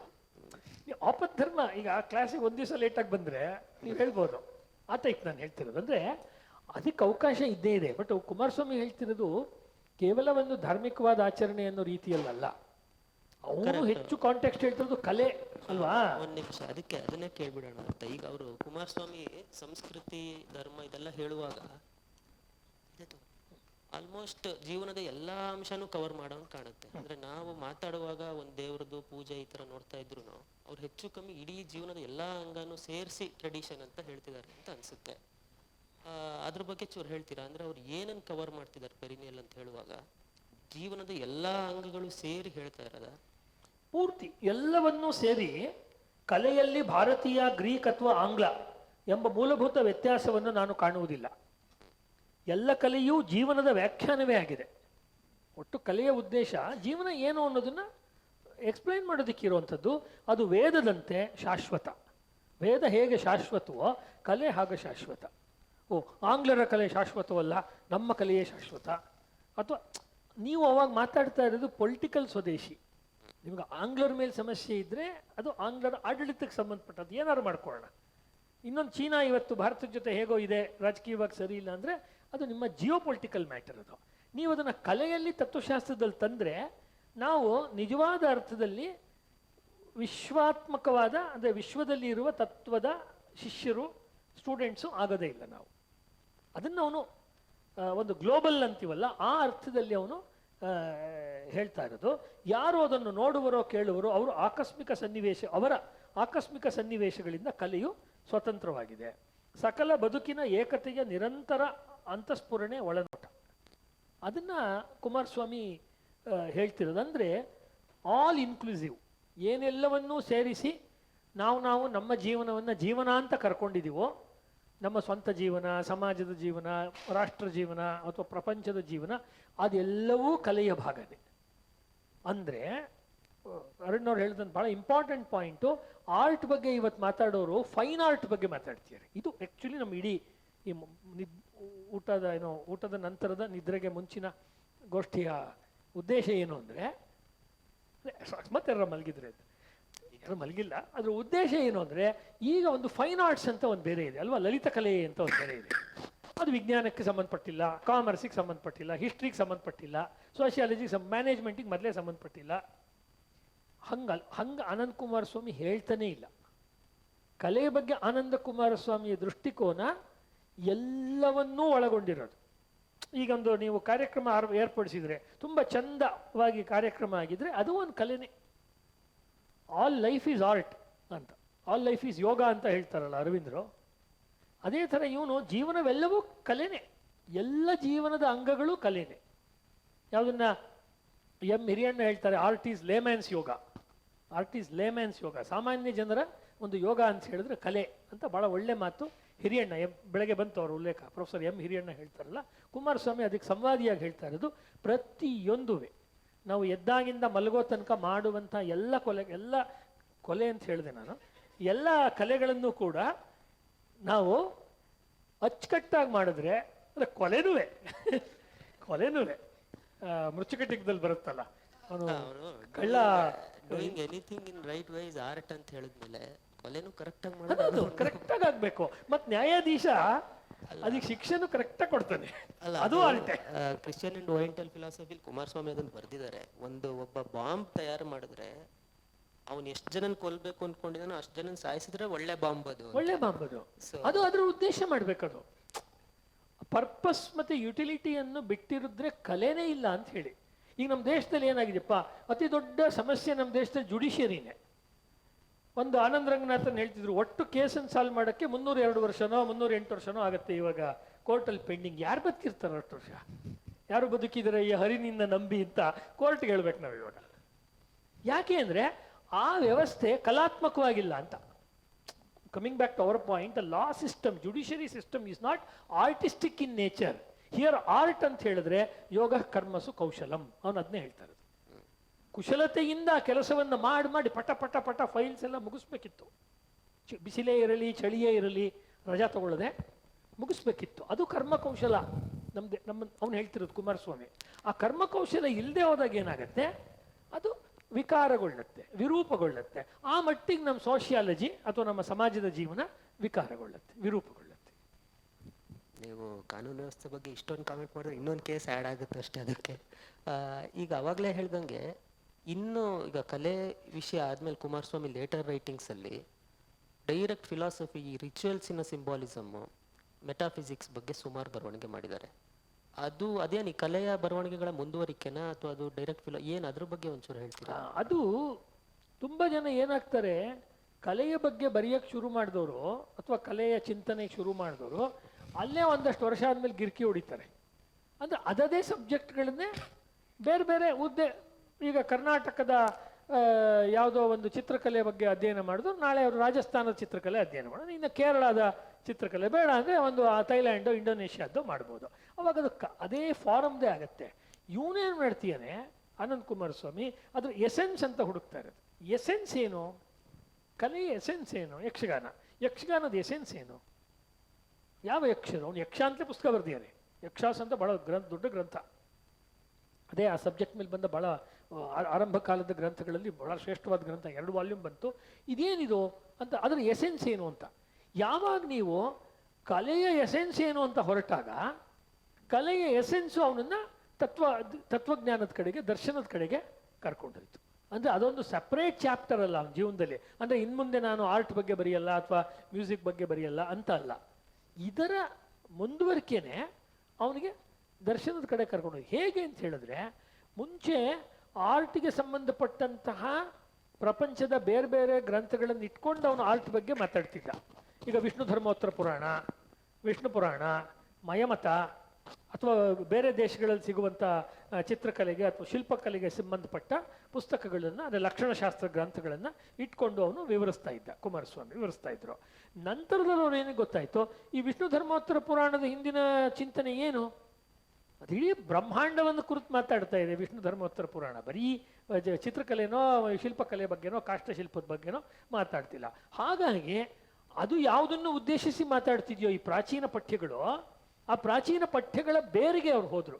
ಅವರು ಅದರ ಕಾಂಡದಿಂದ ಶುರು ಮಾಡಿದ್ರು ಪ್ರಾಚೀನ ಗ್ರಂಥಗಳ, ಅದರ ಬೇರಿಗೆ ಹೋದಾಗ ಓಹೋ ಈ ಬೇರು ನಮ್ಮನ್ನ ಆ ಏಕದ ಕಡೆ ಕರ್ಕೊಂಡು ಹೋಗ್ತದೆ. ಏಕಂ ಅಂತ ಒಂದಿದೆ ಅಲ್ವಾ, ಏಕತತ್ವ ಅಂತ ಒಂದಿದೆ ಅಲ್ವಾ, ಜಗತ್ತಿನ ಒಂದು ಯುನಿಟರಿ ಒನ್ನೆಸ್ ಎಸೆನ್ಸ್ ಅಂತ ಯಾವುದಿದೆ, ಸರ್ವಕ್ಕೂ ಮೂಲವಾಗಿರುವಂಥದ್ದು ಯಾವುದಿದೆ ಅದ್ರ ಕಡೆ ಕರ್ಕೊಂಡು ಹೋಗ್ತಿದೆ ಅಂದಾಗ ಓಹೋ ಕಲೆಯ ಉದ್ದೇಶ ಟ್ರಾನ್ಸೆಂಡ್ ಮಾಡೋದು ಅಂತ ಹೇಳ್ತಾರೆ ಕುಮಾರಸ್ವಾಮಿ. ಕಲೆಯ ಉದ್ದೇಶ ಅದನ್ನು ಮೀರುವಂಥದ್ದು. ಆ್ಯಕ್ಚುಲಿ ಕಲೆಯ ಉದ್ದೇಶ ಒಂದಷ್ಟು ಕಾಲದಲ್ಲಿ ನೀತಿ ಹೇಳುತ್ತೆ, ಆನಂದ ಹೇಳುತ್ತೆ, ಖುಷಿ ಕೊಡುತ್ತೆ, ಎಲ್ಲವನ್ನೂ ಮಾಡುತ್ತೆ. ಅದನ್ನು ಅದು ಎತ್ತರದ ಮಟ್ಟಕ್ಕೆ ತೆಗೆದುಕೊಂಡು ಹೋದಾಗ ಕುವೆಂಪು ಅವರು ಅದನ್ನು ಹೇಳ್ಬೇಕಾದ್ರೆ ಒಂದು ಕಡೆ ಭೂಮಾನುಭೂತಿ ಅಂತ ಕರೀತಾರೆ. ಭೂಮಾನುಭೂತಿ ಅಂತ ಭೂಮದ ಅನುಭವ ಕೊಡುತ್ತೆ ಅದು. ಅದ್ರ ಕಡೆಗೆ ಕರ್ಕೊಂಡು ಹೋದಾಗ ನಮ್ಮನ್ನು ಏನು ಮಾಡುತ್ತೆ, ನಾನು 20 ವರ್ಷದ ಹಿಂದೆ ಚಿತ್ರಕಲೆ ಅಥವಾ ಸಂಗೀತ ಕಲೆಯ ವಿದ್ಯಾರ್ಥಿಯಾಗಿದ್ದವನು ಅಭ್ಯಾಸ ಮಾಡ್ತಾ ಮಾಡ್ತಾ ನಾನು ದರ್ಶನಗಳ ವಿದ್ಯಾರ್ಥಿ ಆಗ್ತೀನಿ. ದರ್ಶನಗಳ ವಿದ್ಯಾರ್ಥಿ ಆದಾಗ ಇಡೀ ಜಗತ್ತೇ ನನಗೆ ಒಂದು ಚಿಂತನೆ ಮಾಡುವ ರಂಗ ಆಗುತ್ತೆ. ಮತ್ತು ನನ್ನ ವ್ಯಾಖ್ಯಾನ ಜೀವನಕ್ಕೆ ಸಂಬಂಧಪಟ್ಟಿರೋ ವ್ಯಾಖ್ಯಾನ ಆಗತ್ತೆ. ಹೀಗಾಗಿ ಮುಂದಿನ ಹಂತದಲ್ಲವರು ಡ್ಯಾನ್ಸ್ ಆಫ್ ಶಿವ, ಆಮೇಲೆ ಟೈಮ್ ಆ್ಯಂಡ್ ಎಟರ್ನಿಟಿ, ಈ ರೀತಿಯ spiritual authority and temporal power, ಈ ಪುಸ್ತಕಗಳನ್ನು ಅವರು ಬರೀತಾರೆ. ಜಗತ್ತಿನಲ್ಲಿ ಅಥಾರಿಟಿ ಅಂದರೆ ಯಾವುದು, ಪವರ್ ಅಂದರೆ ಯಾವುದು? ಪವರ್ ಅನ್ನೋದು ರಾಜಕೀಯಕ್ಕೆ ಸಂಬಂಧಪಟ್ಟಿದ್ದು, ಅಥಾರಿಟಿ ಅನ್ನೋದು ಸ್ಪಿರಿಚುವಲ್ ಅಧ್ಯಾತ್ಮಕ್ಕೆ ಸಂಬಂಧಪಟ್ಟಿದ್ದು. ಪವರ್ ಅನ್ನುವಂಥದ್ದು ಅದು ರಾಜ್ಯ ಶಕ್ತಿ, ರಾಜಕೀಯ ಶಕ್ತಿ, ಅಂದರೆ ರಾಜನ ಕೈಯಲ್ಲಿರೋದು, ಅದು ಇಂದ್ರನಂತೆ. ಅದಕ್ಕೆ ಅವರು ವಾಪಸ್ ಅವರು ನಮ್ಮ ಉಪನಿಷತ್ತು ಮತ್ತು ಬ್ರಾಹ್ಮಣ ಸಾಹಿತ್ಯದಿಂದ ಉದಾಹರಣೆ ಕೊಡ್ತಾರೆ. ಶತಪಥ ಬ್ರಾಹ್ಮಣ ಇತ್ಯಾದಿಯಿಂದ ಇದು ಇಂದ್ರ ಆಗತ್ತೆ ರಾಜ್ಯಶಕ್ತಿ, ಮತ್ತು ಅಗ್ನಿಶಕ್ತಿ ಯಾವುದು ಬ್ರಾಹ್ಮಶಕ್ತಿ ಅದು ಅಗ್ನಿ ಆಗತ್ತೆ, ಅಂದರೆ ಅಧ್ಯಾತ್ಮ ಶಕ್ತಿ ಅದು ಅಗ್ನಿಯಂತೆ. ಈ ಅಗ್ನಿ ಮತ್ತು ಇಂದ್ರರ ಮದುವೆ ಭಾರತೀಯ ಪೊಲಿಟಿಕ್ಸ್ ಅಂದರೆ, ನೀವು ಮಂಗಳೂರಿಗೆ ಅಷ್ಟಷ್ಟು ದೂರದಿಂದ ಬಂದಾಗ ಏನಾದ್ರು ಹೇಳ್ಬೇಕಲ್ಲ, ಭಾರತೀಯ ಪೊಲಿಟಿಕ್ಸ್ ಅಂದರೆ ಇದು ಮೇಲ್ಮನೆ ಕೆಳಮನೆ ಲೋಕಸಭೆ ರಾಜ್ಯಸಭೆ ಇದೆಲ್ಲ ಕುಮಾರಸ್ವಾಮಿ ಹೇಳ್ತಾ ಇರೋದು. ಕುಮಾರಸ್ವಾಮಿ ಹೇಳ್ತಿರೋದು ಅಗ್ನಿ ಮತ್ತು ಇಂದ್ರರ ಮದುವೆ. ಅಗ್ನಿ ಮತ್ತು ಇಂದ್ರರ ಮದುವೆ ಅಂದರೆ ಅದೇ ಸಿಂಬಾಲಿಕ್ ಆಗಿ ತತ್ವವಾಗಿ ಹೇಳಿದಾಗ ಅಲ್ಲಿ ಅಗ್ನಿ ಅಂದರೆ ಬ್ರಾಹ್ಮಶಕ್ತಿಯಾಗಿರುವ ಜ್ಞಾನದ ಶಕ್ತಿಯಾಗಿರುವ ಅಗ್ನಿ ಇಂದ್ರನನ್ನು ಮುನ್ನಡೆಸ್ತಾನೆ. ಅಂದರೆ ಗಂಡಿನ ರೂಪದಲ್ಲಿ ಮದುವೆನಲ್ಲಿ ಒಂದು 7 ಸುತ್ತು ಸುತ್ತುತ್ತಾರಲ್ಲ ಸಪ್ತಪದಿ, ಆ ರೀತಿ ಅಗ್ನಿ ಮುಂದೆ ಹೋಗ್ತಿರ್ತಾನೆ, ಅಗ್ನಿ ಹಿಂದೆ ಇಂದ್ರ ಬರ್ತಿರ್ತಾನೆ. And the king follows the sage, king follows the priest. ಈ ಕಲ್ಪನೆಯನ್ನು ಕುಮಾರಸ್ವಾಮಿ ಕೊಟ್ಟು ಇದು ಜಗತ್ತಿನಾದ್ಯಂತ ಎಲ್ಲ ಕಲ್ಚರ್ಗಳಲ್ಲೂ, ಪ್ರಾಚೀನ ಕಲ್ಚರ್ಗಳಲ್ಲೂ ಹೇಗಿದೆ ಅನ್ನುವುದನ್ನು ಕೊಡ್ತಾರೆ. ಇದು ಹೋಗ್ಬಿಟ್ಟು ಯಾವಾಗ ಇಂದ್ರನಿಗೆ ಅಂದರೆ ಪೊಲಿಟಿಕಲ್ ಪವರ್ಗೆ ಅಧ್ಯಾತ್ಮ ಶಕ್ತಿಗಿಂತ ನಾನೇ ದೊಡ್ಡವನು ಅಂತ ಅನ್ನಿಸಿದಾಗ ಅವೆರಡರ ನಡುವೆ ಒಂದು ಸಂಘರ್ಷ ಉಂಟಾಗುತ್ತೆ. ಈ ವಿಚಾರದ ಕಡೆ ಹೋಗ್ತಾರೆ ಅದನ್ನವರು. ಅಂದರೆ ಪ್ರತಿಯೊಂದು ವಿಷಯವನ್ನು ಅದರ ಎಟಿಮಾಲಜಿಕಲ್ ಮೀನಿಂಗಿಗೆ ಹೋಗ್ತಾರೆ, ಅದರ ಶಬ್ದದ ಮೂಲಕ ಹೋಗ್ತಾರೆ. ನೀವು ಎಟಮಾಲಜಿಕಲ್ ಮೀನಿಂಗಿಗೆ ಹೋಗ್ತಾರೆ ಅಂದಾಗ ಇನ್ನೊಂದು ಕ್ವಶನ್ ಆಮೇಲೆ ಆಡಿಯನ್ಸಿಗೆ ಓಪನ್ ಮಾಡ್ತಾರೆ. ಕುಮಾರಸ್ವಾಮಿ ಅವರ ಶೈಲಿ ಬಗ್ಗೆ ಒಂದ್ಸಲ ಹೇಳ್ತಾರೆ. ಅವ್ರದ್ದು ಬೇರೆ ಬೇರೆ ವಿಷಯದ ಲೇಖನ ಬರೆದಿದ್ರು. ಆ ಶೈಲಿನಲ್ಲಂದ್ರೆ ಅವರು ಆಪಾಟಿ ಫುಟ್ ನೋಟ್ಸ್ ಕೊಡೋದು, ಮತ್ತೆ ಪದಗಳ ರೂಟ್ ಮೀನಿಂಗ್ನ ಎಲ್ಲ ಕಡೆ ಏಸ್ಥೆಟಿಕ್ಸಿಂದ ಹಿಡಿದು ಯಾವುದೇ ಪದ ಹೋದರೂ ರೂಟ್ ಮೀನಿಂಗನ್ನು ವಿವರಿಸ್ಬಿಟ್ಟು ಲೇಖನ ಮುಂದುವರಿಸೋದು. ಇದು ಏನು ಅವರ ಶೈಲಿ, ಯಾಕೆ ಈ ಥರ ಮಾಡ್ತಾ ಇದ್ದಾರೆ? ಅಂದರೆ ಅವರು ವಿಷಯ ಕನ್ವೆ ಮಾಡುವಾಗ ಈಗ ನಾವು ಬಳಸ್ತಿರೋ ಮೀನಿಂಗಿನ ರೂಟ್ ಮೀನಿಂಗಿಗೆ ಹೋಗ್ತಾರೆ. ಮತ್ತೆ ಅದಕ್ಕೆ ರೆಫರೆನ್ಸು ಲಿಟ್ರಲಿ ಸಾವಿರಾರು, ಕೆಲವು ಬುಕ್ಕಲ್ಲಂತೂ ಲೇಖನಕ್ಕಿಂತ ಫುಟ್ ನೋಟ್ಸೇ ಜಾಸ್ತಿ ಇರುತ್ತೆ. ಇದು ಏನು, ಯಾಕೆ ಈ ಶೈಲಿಲಿ ಬರೆದಿದ್ದಾರೆ ಅವರು? ಆನಂದ್ ಕುಮಾರಸ್ವಾಮಿ ಪುಸ್ತಕಗಳಲ್ಲಿ ಇರುವಂಥ ಒಂದು ವಿಶೇಷ ಲಕ್ಷಣವೇ ಒಂದು 3-4 ಲೈನು ಮೇಲ್ಗಡೆ ಇದ್ದರೆ ಪೇಜಲ್ಲಿ ಕೆಳಗಡೆ ಒಂದು ಅಡ್ಡಗೆರೆ ಹಾಕ್ಬಿಟ್ಟು ಸಣ್ಣ ಫಾಂಟಲ್ಲಿ ತುಂಬ ಫುಟ್ ನೋಟ್ಸ್ ಕೊಡ್ತಾರೆ. ಆಮೇಲೆ ಅರುಣ್ ಹೇಳಿದಂತೆ ಆ ಫುಟ್ ನೋಟು ಒಂದೇ ಭಾಷೆಯಿಂದ ಇರಲ್ಲ, ಒಂದೇ ರೀತಿಯ ಲಿಟ್ರೇಚರಿಂದ ಇರಲ್ಲ. ಅದು ಕ್ರೈಸ್ತರದ್ದು, ಇಸ್ಲಾಮ್ದು, ಚೈನೀಸ್ದು, ಯಾವುದೋ ಗ್ರೀಕು, ಮೆಸೊಪೊಟೋಮಿಯಾ, ಈಜಿಪ್ಟು ಎಲ್ಲವನ್ನ ಮೂಲ ಲ್ಯಾಂಗ್ವೇಜಲ್ಲಿ ಕೊಡ್ತಾರೆ. ಅಂದರೆ ಗ್ರೀಕ್ ಫಾಂಟಲ್ಲೇ ಕೊಡ್ತಾರೆ, ಇನ್ನೊಂದು ಫಾಂಟಲ್ಲೇ ಕೊಡ್ತಾರೆ. ಅಂದರೆ ಅವ್ರಿಗೆ ಅಷ್ಟು ಭಾಷೆ ಬರ್ತಿತ್ತು ಕುಮಾರಸ್ವಾಮಿಗೆ. ಅದನ್ನು ಎಲ್ಲಿಂದ ಹೇಳ್ತಾ ಇರೋದು ಅಂದರೆ ಎಲ್ಲದರಲ್ಲೂ ಇರುವಂಥದ್ದು ಎಸೆನ್ಸು ಅದು ಒಂದೇ ಮೂಲದಿಂದ ಬರ್ತಾ ಇರೋದು ಅಂತ. ಎಲ್ಲದರ ಚಿಂತನೆಯ ಹಂತದಲ್ಲಿ ಒಂದೇ ಬರ್ತಾ ಇದೆ. ಅಂದರೆ ಈ ಜಗತ್ತಿನ ಜ್ಞಾನರಾಶಿ ಅನ್ನೋದು ಒಂದು ಒಡೆದ ಕನ್ನಡಿ. ನಾನು ಬಳಸೋ ರೂಪಕ ಒಂದು ಒಡೆದ ಕನ್ನಡಿ. ವಿಶ್ವದ ಆರಂಭದಲ್ಲಿ ಒಂದು ಕನ್ನಡಿ ಒಂದೇ ಇತ್ತು. ಯಾವುದೋ ಕಾರಣಕ್ಕೆ ಯಾರೋ ಒಡೆದಾಕ್ಬಿಟ್ಟಿದ್ದಾರೆ. ಬೇರೆ ಬೇರೆ ಸಂಸ್ಕೃತಿಗಳಲ್ಲಿ ಆ ಕನ್ನಡಿಯ ಭಾಗಗಳು ಒಂದು ಸ್ವಲ್ಪ ಉಳ್ಕೊಂಡಿದೆ. ಅಲ್ಲಲ್ಲಿ ಅವರ ಒಂದು ರಿಫ್ಲೆಕ್ಷನ್, ಪ್ರತಿಬಿಂಬ ಅದರಲ್ಲಿ ಕಾಣಿಸ್ತಾ ಇದೆ. ಪ್ರತಿಯೊಬ್ಬರು ತಮ್ಮ ನೆಲೆಗಟ್ಟಿನಲ್ಲಿ ತಮ್ಮ ಕಲ್ಚರ್ನ ಅವರು ಅಥವಾ ತಮ್ಮ ಸಿವಿಲೈಸೇಷನ್ ಮಾತ್ರ ಹೇಳ್ತಾ ಇದ್ದಾರೆ. ಅದರ ವಿಶಿಷ್ಟತೆಯನ್ನು ಪರ್ಟಿಕ್ಯುಲರ್ ಅನ್ನಲ್ಲ, ಅದರ ಪರ್ಟಿಕ್ಯುಲರ್ನ ಹೇಳ್ತಾ ಇದ್ದಾರೆ. ಅದು ಎಷ್ಟು ವಿಶಿಷ್ಟ ಅಂದರೆ ಅದು ಇನ್ನೊಂದ್ರ ಜೊತೆ ಸೇರ್ಕೊಳ್ಳೋ ಅಷ್ಟು ವಿಶಿಷ್ಟ ಅಂತ ಅವ್ರಿಗೆ ಗೊತ್ತಾಗ್ತಾ ಇಲ್ಲ. ವಿಶಿಷ್ಟ ಅನ್ನೋದು ಸಾಮಾನ್ಯ ಅನ್ನೋದ್ರ ಜೊತೆಯಲ್ಲಿ ಸೇರ್ಕೊಳ್ಳುತ್ತೆ ಅನ್ನೋದು ಹೊರಟೋಗ್ಬಿಟ್ಟಿದೆ. ಇದು ಜಗತ್ತಿನಲ್ಲಿ ಅವರು ಕಂಡುಕೊಳ್ಳೋದು. ಇದನ್ನು ಹೇಳೋದಕ್ಕೆ ಅವರು ಸೇತುವೆಯಾಗಿ ಎಲ್ಲ ಫುಟ್ನೋಟ್ಗಳನ್ನು ಅವರು ಕೊಡ್ತಾರೆ. ಇದು ಹೊರಗಿನಿಂದ ನೋಡೋರ್ಗೆ ಏನು ಅನಿಸುತ್ತೆ ಅಂದರೆ ಅವರ ರೈಟಿಂಗ್ ತುಂಬ ಅನ್ನೆಸೆಸರಿ ಡಿಫಿಕಲ್ಟ್ ಆಗಿದೆ, ತುಂಬ ಕಷ್ಟ ಮಾಡೋಕ್ಕೆ ಅವ್ರು ಮಾಡ್ತಿಲ್ಲ. ಈಗ ಉದಾಹರಣೆಗೆ ಆನಂದ್ ಕುಮಾರಸ್ವಾಮಿ ಪುಸ್ತಕ ಭಾಳ ಕಷ್ಟ ಅನ್ನೋರು ಯಾವ ಫುಟ್ನೋಟು ಇರೋ ಡ್ಯಾನ್ಸ್ ಆಫ್ ಶಿವನ್ ಓದ್ಬೋದಲ್ಲ. ಡ್ಯಾನ್ಸ್ ಆಫ್ ಶಿವದಲ್ಲಿ ಒಂದು ಫುಟ್ನೋಟ್ ಇಲ್ಲ. ಡ್ಯಾನ್ಸ್ ಆಫ್ ಶಿವದಲ್ಲಿ ಫುಟ್ನೋಟ್ ಇಲ್ಲ ಅಂದಾಕ್ಷಣ ಬರವಣಿಗೆ ಏನು ಸುಲಭ ಆಯಿತು ಅಂತಲ್ಲ. ಅಂದರೆ ಕುಮಾರಸ್ವಾಮಿ ಅವರು ಹೇಳ್ತಾ ಇರೋದು ಏನು ಅಂದರೆ, ನಾವು ಈಗ ನಮ್ಮ ಕಾಲದಲ್ಲಿ ಸಂಸ್ಕೃತಿಗಳ ಪ್ರತ್ಯೇಕತೆಯನ್ನೇ ಒಂದು ವಿಶೇಷತೆ ಅಂತ ನೋಡ್ತಾ ಇದ್ದೀವಿ. ಅದು ನಿಜನೇ. ಈಗ ಇತ್ತೀಚೆಗೆ ರಾಜೀವ್ ಮಲ್ಹೋತ್ರ ಅವರು, ಎಸ್ ಎನ್ ಬಾಲಗಂಗಾಧರ ಅವರೆಲ್ಲ ಸಂಸ್ಕೃತಿಯ ಪ್ರತ್ಯೇಕ ವಿಶಿಷ್ಟಾಂಶಗಳು ಅಂತ ಹೇಳ್ತಾರೆ. ಆದರೆ ಆ ವಿಶಿಷ್ಟ ಅನ್ನೋದು ಇವತ್ತಿನ ರಾಜಕೀಯವಾದ ಮತ್ತು ಥಿಯಾಲಜಿಯ ದೃಷ್ಟಿಯಿಂದ, ಮತಧರ್ಮದ ಶಾಸ್ತ್ರದ ದೃಷ್ಟಿಯಿಂದ ಅದು ಭಿನ್ನ ಇರ್ಬೋದು, ಇಲ್ಲ ಅಂತ ಹೇಳೋದಿಲ್ಲ. ಆದರೆ ನಿಜವಾದ ಒಂದು ತತ್ವ ಜ್ಞಾನದ ದೃಷ್ಟಿಯಿಂದ ನೋಡಿದಾಗ ಇವೆಲ್ಲವೂ ಒಂದು ಏಕಮೂಲದಿಂದನೇ ಬರ್ತಾ ಇರುವಂಥವು. ಇದು ಕುಮಾರಸ್ವಾಮಿ ರೆನೆಗಾನಿಂದ ಕಲ್ತಿದ್ದು. ಅಂದರೆ ಯಾಕೆ ಅನಂತ್ ಕುಮಾರಸ್ವಾಮಿ ಬರವಣಿಗೆ ಮೋರ್ ಆ್ಯಂಡ್ ಮೋರ್ ಬ್ರಿಟಲ್ ಆಯಿತು, ಮೋರ್ ಆ್ಯಂಡ್ ಮೋರ್ ಕಷ್ಟ ಅನ್ನುವ ರೀತಿಯ ಒಂದು ಶೈಲಿಗೆ ಅವರು ಹೋದರು ಅಂದರೆ, ಅವ್ರ ಜೀವನದ ಕೊನೆ ವರ್ಷಗಳಲ್ಲಿ ರೆನೆಗಾನ್ ಅಂತ ಒಬ್ಬ ಫ್ರೆಂಚ್ ಫಿಲಾಸಫರ್ನ ಅವರು ಪರಿಚಯಕ್ಕೆ ಬಂದರು. ಆ ರೆನೆಗಾನಿಂದ ಬಂದಾಗ ಏನಾಯಿತು ಅಂತ ಹೇಳಿದ್ರೆ, ಅವನೀಗಾಗಲೇ ಈ ಕಾನ್ಸೆಪ್ಟನ್ನು ಹೇಳ್ತಾ ಇದ್ದ. ರೆನೆಗಾನ್ ಯಾವುದನ್ನು ನಾವು ನಮ್ಮ ಚರ್ಚೆಯ ಪ್ರಾರಂಭದಲ್ಲಿ ಎಟರ್ನಲ್ ಫಿಲಾಸಫಿ ಅಂತ ಹೇಳಿದ್ವಲ್ಲ, ಪೆರಿನಿಯಲ್ ಫಿಲಾಸಫಿ ಅಂದ್ವಲ್ಲ, ಪೆರಿನಿಯಲ್ ಫಿಲಾಸಫಿ ಅಂತ ಹೇಳ್ತಿದ್ದ. He was Anant Coomaraswamy is essentially a student of perennial philosophy. ಶಾಶ್ವತ ತತ್ವಶಾಸ್ತ್ರದ ಆತ ಪ್ರತಿಪಾದಕ. ಶಾಶ್ವತ ತತ್ವಶಾಸ್ತ್ರ ಏನು ಹೇಳ್ತಾ ಇದೆ ಅಂದರೆ, ಜಗತ್ತಿನಾದ್ಯಂತ ಇರುವ ಚಿಂತನೆಗಳಲ್ಲಿ ಒಂದು ಸಾಮಾನ್ಯಾಂಶ ಇದೆ ಅಂತ. First world war, second world ವಾರಲ್ಲಿ ಯಾವ್ಯಾವ ದೇಶಗಳ ಕೈನಲ್ಲಿ ಅಧಿಕಾರ ಬಂತೋ ಆ ದೇಶಗಳಿಗೆ ನಾವು ಜ್ಞಾನ ಕ್ಷೇತ್ರದಲ್ಲೂ ನಾವೇ ಲೀಡರು ಅಂತ ಒಂದು ಅಹಂ ಬಂದ್ಬಿಡ್ತು. ನಮ್ದನ್ನೇ ಶ್ರೇಷ್ಠ ಅಂತ ಹೇಳಕ್ಕೆ ಶುರು ಮಾಡಿದ್ರು ಅವರ ಇದನ್ನು. ಅವಾಗ ಆನಂದ್ ಕುಮಾರಸ್ವಾಮಿ ಅದರಲ್ಲಿ ಗ್ರೇಡ್ ಮಾಡಿ ಫಸ್ಟ್ ಲೆವೆಲ್ ಫಿಲಾಸಫರ್ಸ್ ಇದ್ದಾರೆ, ಎರಡನೇ ಹಂತದ ಫಿಲಾಸಫರ್ಸ್ ಇದ್ದಾರೆ. ಮೊದಲನೇ ಅವರು ಒಂಥರ ಗ್ರೇಟ್ ಫಿಲಾಸಫರ್ಸ್, ಎರಡನೇ ಅವರು little philosophers. Don't go for inferior ಅವ್ರು ಹೇಳ್ತಾನಲ್ಲ, why to read little philosophers. ಎರಡನೇ ಹಂತದವ್ರನ್ನ ಓದಲೇಬೇಡಿ ಅಂತ. ಓದಿದ್ರೆ ನೀವು ಆ ಪರಂಪರೆಯಲ್ಲಿ ಅತ್ಯಂತ ಶ್ರೇಷ್ಠ ಅಂತ ಯಾರನ್ನು ರೆಕಗ್ನೈಸ್ ಮಾಡಿದ್ರು ಆ ಫೀಲ್ಡಲ್ಲಿ ಅವ್ರನ್ನ ಮಾತ್ರ ಓದಿ. ಅವರಾದ್ಮೇಲೆ ಇನ್ನೂ ಯಾರ್ಯಾರೋ ಇರ್ತಾರೆ ಉಳಿದ ಪ್ಲೇಯರ್ಸು, ಅವ್ರನ್ನೆಲ್ಲ ಓದೋದ್ರಿಂದ ಏನೂ ಉಪಯೋಗ ಆಗೋದಿಲ್ಲ. ಮತ್ತು ಇನ್ನೊಂದು ಕೊನೆಯದು ಹೇಳಿ ನಾನು ಮುಗಿಸೋದು, ಯಾಕೆ ಅನಂತ್ ಕುಮಾರಸ್ವಾಮಿಯ ಬರವಣಿಗೆ ಶೈಲಿ ಹೀಗೆ ಯಾಕಿದೆ ಅಂದರೆ, ಬೆಳಗ್ಗೆ ಗಣೇಶ್ ಅವ್ರು ಹೇಳಿದ್ದು, ಅಜಕ್ಕಳ ಅವ್ರ ಸೆಷನಲ್ಲಿ ಹೇಳಿದ್ದೇ ಹೇಳ್ತೀನಿ, ಇಲ್ಲಿ ಯಾರೋ ಪ್ರೊಫೆಸರ್ಗಳಿದ್ರೆ ನನ್ನನ್ನು ಕ್ಷಮಿಸಬೇಕು. ಅದೇನು ಅಂದರೆ, ನಮ್ಮ ದೇಶದಲ್ಲಿ ಈ ಕಲೋನಿಯಲ್ ವಸಾಹತುಶಾಹಿ ಕಾರಣಕ್ಕಾಗಿ ಒಂದು ನೈತ್ಯಾನುಸಂಧಾನ, ಅಂದರೆ ನಮ್ಮ ಬಗ್ಗೆ ಕೀಳರಿಮೆ ಬಂತು, ನಮ್ಮಲ್ಲಿ ಏನೂ ಇಲ್ಲ ಅಂತ. ಆ ಸಂದರ್ಭದಲ್ಲಿ ಈ ವಿದೇಶಗಳ ವಿಚಾರಗಳನ್ನು ಅಭ್ಯಾಸ ಮಾಡಿದಂಥ ಇವ್ರುಗಳು, ಅಕಾಡೆಮಿಷಿಯನ್ಸು, ಮತ್ತು ವೇದಗಳ ಬಗ್ಗೆ ಅಥವಾ ಬೌದ್ಧದ ಬಗ್ಗೆ ಜೈನದ ಬಗ್ಗೆ ಸರಿಯಾಗಿ ಅರ್ಥ ಮಾಡ್ಕೊಳ್ಳದೆ ಬಾಯಿಗೆ ಬಂದಂತೆ ಬರೀತಾ ಇದ್ರು.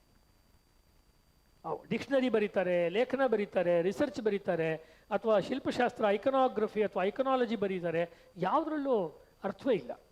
ಉದಾಹರಣೆಗೆ ಹಿಂದೆ ಒಬ್ಬ ಲೇಖಕ Indian gods with many arms, ಯಾಕೆ ಭಾರತದ ದೇವಿಯರಿಗೆ ಅಥವಾ ದೇವತೆಗಳಿಗೆ 10 ಕೈ ಇರುತ್ತೆ 20 ಕೈ ಇರುತ್ತೆ ಅಂತ ತಮಾಷೆ ಮಾಡಿ ಲೇಖನವನ್ನು ಬರೆದಿದ್ದ. ವಿನ್ಸೆಂಟ್ ಸ್ಮಿತ್ ಅಂತ ಕಾಣ್ತದೆ, ಬರೆದಿದ್ದ. ಅವಾಗ ಆನಂದ್ ಕುಮಾರಸ್ವಾಮಿಗೆ ಉತ್ತರ ಕೊಟ್ಟರು.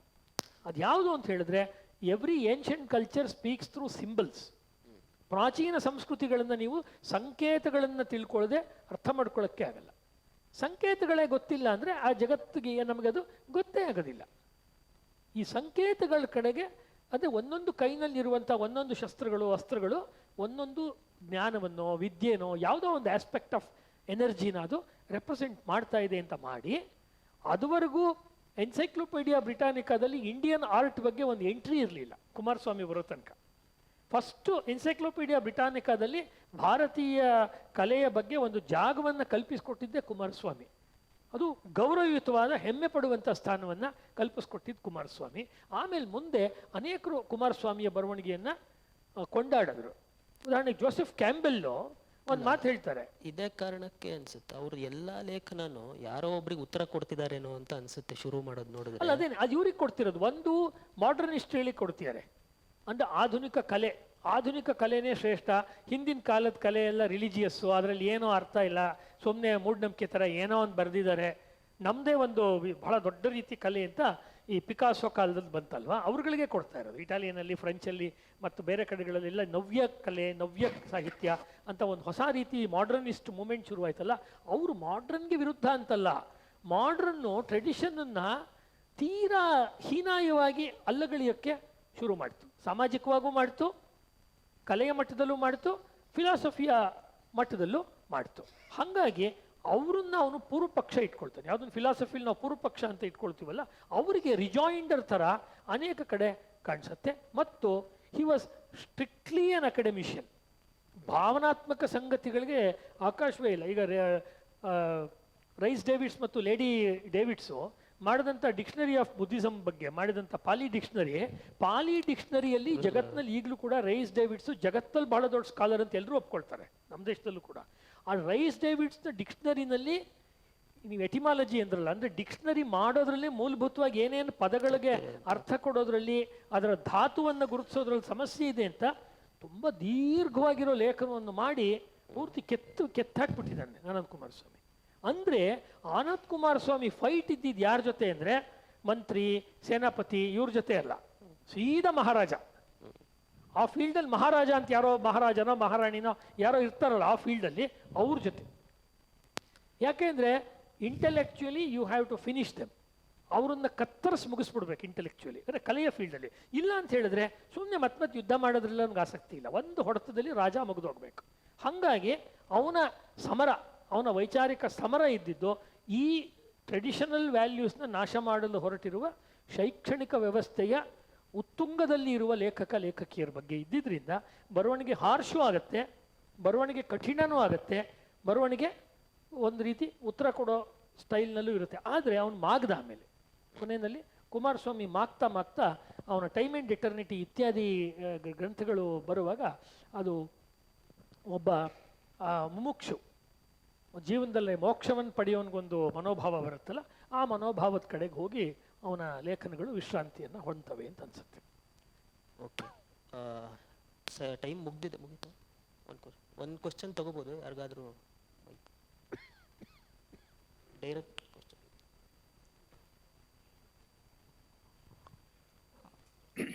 ಮಾತನಾಡ್ತಾರೆ. ಅದಕ್ಕೆ ಸಂಬಂಧಪಟ್ಟ ಹಾಗೆ ಎರಡು ಉಪ ಪ್ರಶ್ನೆ. ಸಂಸ್ಕೃತಿಯ ಕಂಟಿನ್ಯೂಟಿ ಅಂತೇಳಿ ಅವರೇನಾದರೂ ಪ್ರಯೋಗ ಮಾಡಿದರೆ, ಸಂಪ್ರದಾಯ ಮತ್ತು ಪರಂಪರೆಯ ಕಂಟಿನ್ಯೂಟಿ ಅಂತ ಅವರು ಅದನ್ನು ವ್ಯಾಖ್ಯಾನಿಸ್ತಾರ. ಸಂಪ್ರದಾಯ, ಪರಂಪರೆ, ಸಂಸ್ಕೃತಿ ಇದೆಲ್ಲವನ್ನು ಕೂಡ ಒಂದೇ ರೀತಿಯಲ್ಲಿ ಸಮೀಕರಿಸ್ತಾರ ಅಥವಾ ಪ್ರತ್ಯೇಕವಾಗಿ ಸಮೀಕರಿಸ್ತಾರ? ಇನ್ನೊಂದು ಎರಡನೇ ಉಪ ಪ್ರಶ್ನೆ, ಅದರಲ್ಲಿ ಈ ಸಂಸ್ಕೃತಿ ಅನ್ನುವ ವ್ಯಾಖ್ಯಾನ ಮಾಡುವಾಗ ಅದರಲ್ಲಿ ಹೇಗೆ ನೀವು ಯೂನಿವರ್ಸಲ್ ಮತ್ತು ಪರ್ಟಿಕ್ಯುಲರ್ ಅಂತ ಎರಡು ಕ್ಯಾಟಗರಿ ಬಗ್ಗೆ ಹೇಳಿದ್ರಲ್ಲ, ಅದೇ ರೀತಿಯಲ್ಲಿ ಟೆಂಪರಲ್ ಮತ್ತು ಎಟರ್ನಲ್ ಅಂತ ಆ ರೀತಿಯ ಕ್ಯಾಟಗರಿ ಬಗ್ಗೆ ಅವರ ಪ್ರಸ್ತಾಪ ಏನಾದರೂ ಇದೆಯಾ? ಇದೆ, spiritual authority and temporal power ಅಂತ ಹೇಳಿದ್ನಲ್ಲ, ಅಲ್ಲಿ ಬರುತ್ತೆ. ಇದೆಲ್ಲವೂ ಕೂಡ ಒಂದು ಆರ್ಡರ್ನಲ್ಲಿ ಇರಬೇಕು ಅಂತ. ಮಾಡರ್ನಿಟಿ ಅಂತ ಹೇಳಿದ್ರೆ ಅವ್ರು ತಗೊಳ್ಳೋದು ಇದು ಖೇಯಾಸ್ ಅಂತ, ತುಂಬ ಒಂಥರ ಅಸ್ತವ್ಯಸ್ತವಾಗಿರುವಂಥದ್ದು. ಇದು ಇವತ್ತು ಹಿಂಗೆ, ನಾಳೆ ಇನ್ನೊಂಥರ, ಏನು ಅದಕ್ಕೊಂದು ಸುವ್ಯವಸ್ಥೆ ಇಲ್ಲ. ಯಾವುದನ್ನು ನಮ್ಮಲ್ಲಿ ಒಂದು ಬಂಧ ಅಂತ ಹೇಳಿದ್ರೆ, ಒಂದು ಸಂಗೀತ ಹಾಡಬೇಕಾದ್ರೆ ಶಾಸ್ತ್ರೀಯವಾಗಿ ಹೆಂಗೆಂಗೋ ಹಾಡೋಕ್ಕಾಗಲ್ಲ. ಅದಕ್ಕೊಂದು ಆರೋಹಣ ಇದೆ, ಒಂದು ಮಧ್ಯಕ್ಕೆ ಗತಿ ಬರುತ್ತೆ, ಕೊನೆಗೆ ಅದನ್ನು ಸಮಪ್ ಮಾಡಿ ಅವರೋಹಣ ಮಾಡಬೇಕು, ಅಥವಾ ಒಂದು ಸಂಗೀತದಲ್ಲಿ ಏನೋ ಒಂದು ತಿಲ್ಲಾನ ಹೇಳಿ ಮುಗಿಸ್ಬೇಕು, ಅಥವಾ ಡ್ಯಾನ್ಸಲ್ಲಿ ಅದಕ್ಕೊಂದು ಪದ್ಧತಿ ಇದೆ. ಇದನ್ನು ಯಾವುದು ಭ್ರಷ್ಟಗೊಳಿಸ್ತಾ ಇದೆಯೋ, ವ್ಯತ್ಯಾಸ ಮಾಡ್ತಾ ಇದೆಯೋ, ಅದನ್ನು ಅವರು ಮಾಡರ್ನಿಟಿಯ ಕುರೂಪಗಳು ಅಂತ ತೋರಿಸ್ತಾರೆ. ಹಾಗಾಗ್ಬಿಟ್ಟು ಯಾವುದು ಅಶಾಶ್ವತವೋ, ಟೆಂಪರಲ್ಲೋ ಅದಿರಲಿ, ಆದರೆ ಅದು ಶಾಶ್ವತಕ್ಕೆ ಅಧೀನವಾಗಿರಬೇಕು. ಶಾಶ್ವತಕ್ಕೆ ಅದು ಅಧೀನವಾಗಿರಬೇಕು. ಶಾಶ್ವತವೇ ನಿಲ್ಲಬೇಕು ಜಗತ್ತಲ್ಲಿ. ಯಾವುದು ಎಟರ್ನಲ್ ಅಂತ ಇದೆ ಅದು ಕೊನೆಗೂ ಉಳಿಬೇಕಾದ್ದು. ಈ ನೆಲೆಗಟ್ಟಿನಲ್ಲಿ ಅವರು ಹೇಳ್ತಾರೆ.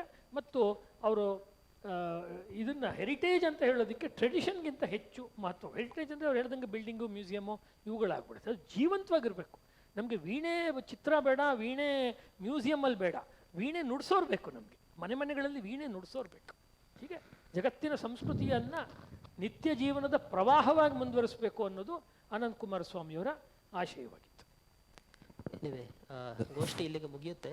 ಕುಮಾರಸ್ವಾಮಿ ಅವರ ಬಗ್ಗೆ ಇನ್ನೂ ತಿಳ್ಕೊಬೇಕು ಅಥವಾ ಓದೋದಕ್ಕೆ ಗೈಡೆನ್ಸ್ ಬೇಕು ಅಂದರೆ ಹರೀಶ್ ಅವ್ರು ಇಲ್ಲೇ ಸಿಗ್ತಾರೆ. ಅವರ ಕಲಾಯೋಗಿ ಆನಂದ ಕುಮಾರಸ್ವಾಮಿ ಪುಸ್ತಕ ಕನ್ನಡದಲ್ಲಿದೆ, ಈಗ ಇನ್ನೊಂದು ಸ್ವಲ್ಪ ದಿನದಲ್ಲಿ ಇಂಗ್ಲೀಷಲ್ಲೂ ಬರ್ತಾ ಇದೆ.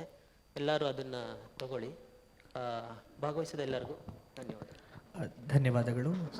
ಭಾಗವಹಿಸಿರುವಂತಹ ಅತಿಥಿಗಳಿಗೆ ಡಾಕ್ಟರ್ ನಂದನ್ ಪ್ರಭು ಅವರು ಸ್ಮರಣಿಕೆಯನ್ನು ನೀಡಿ ಗೌರವಿಸಬೇಕು ಅಂತ ವಿನಂತಿಸಿಕೊಳ್ತೇನೆ.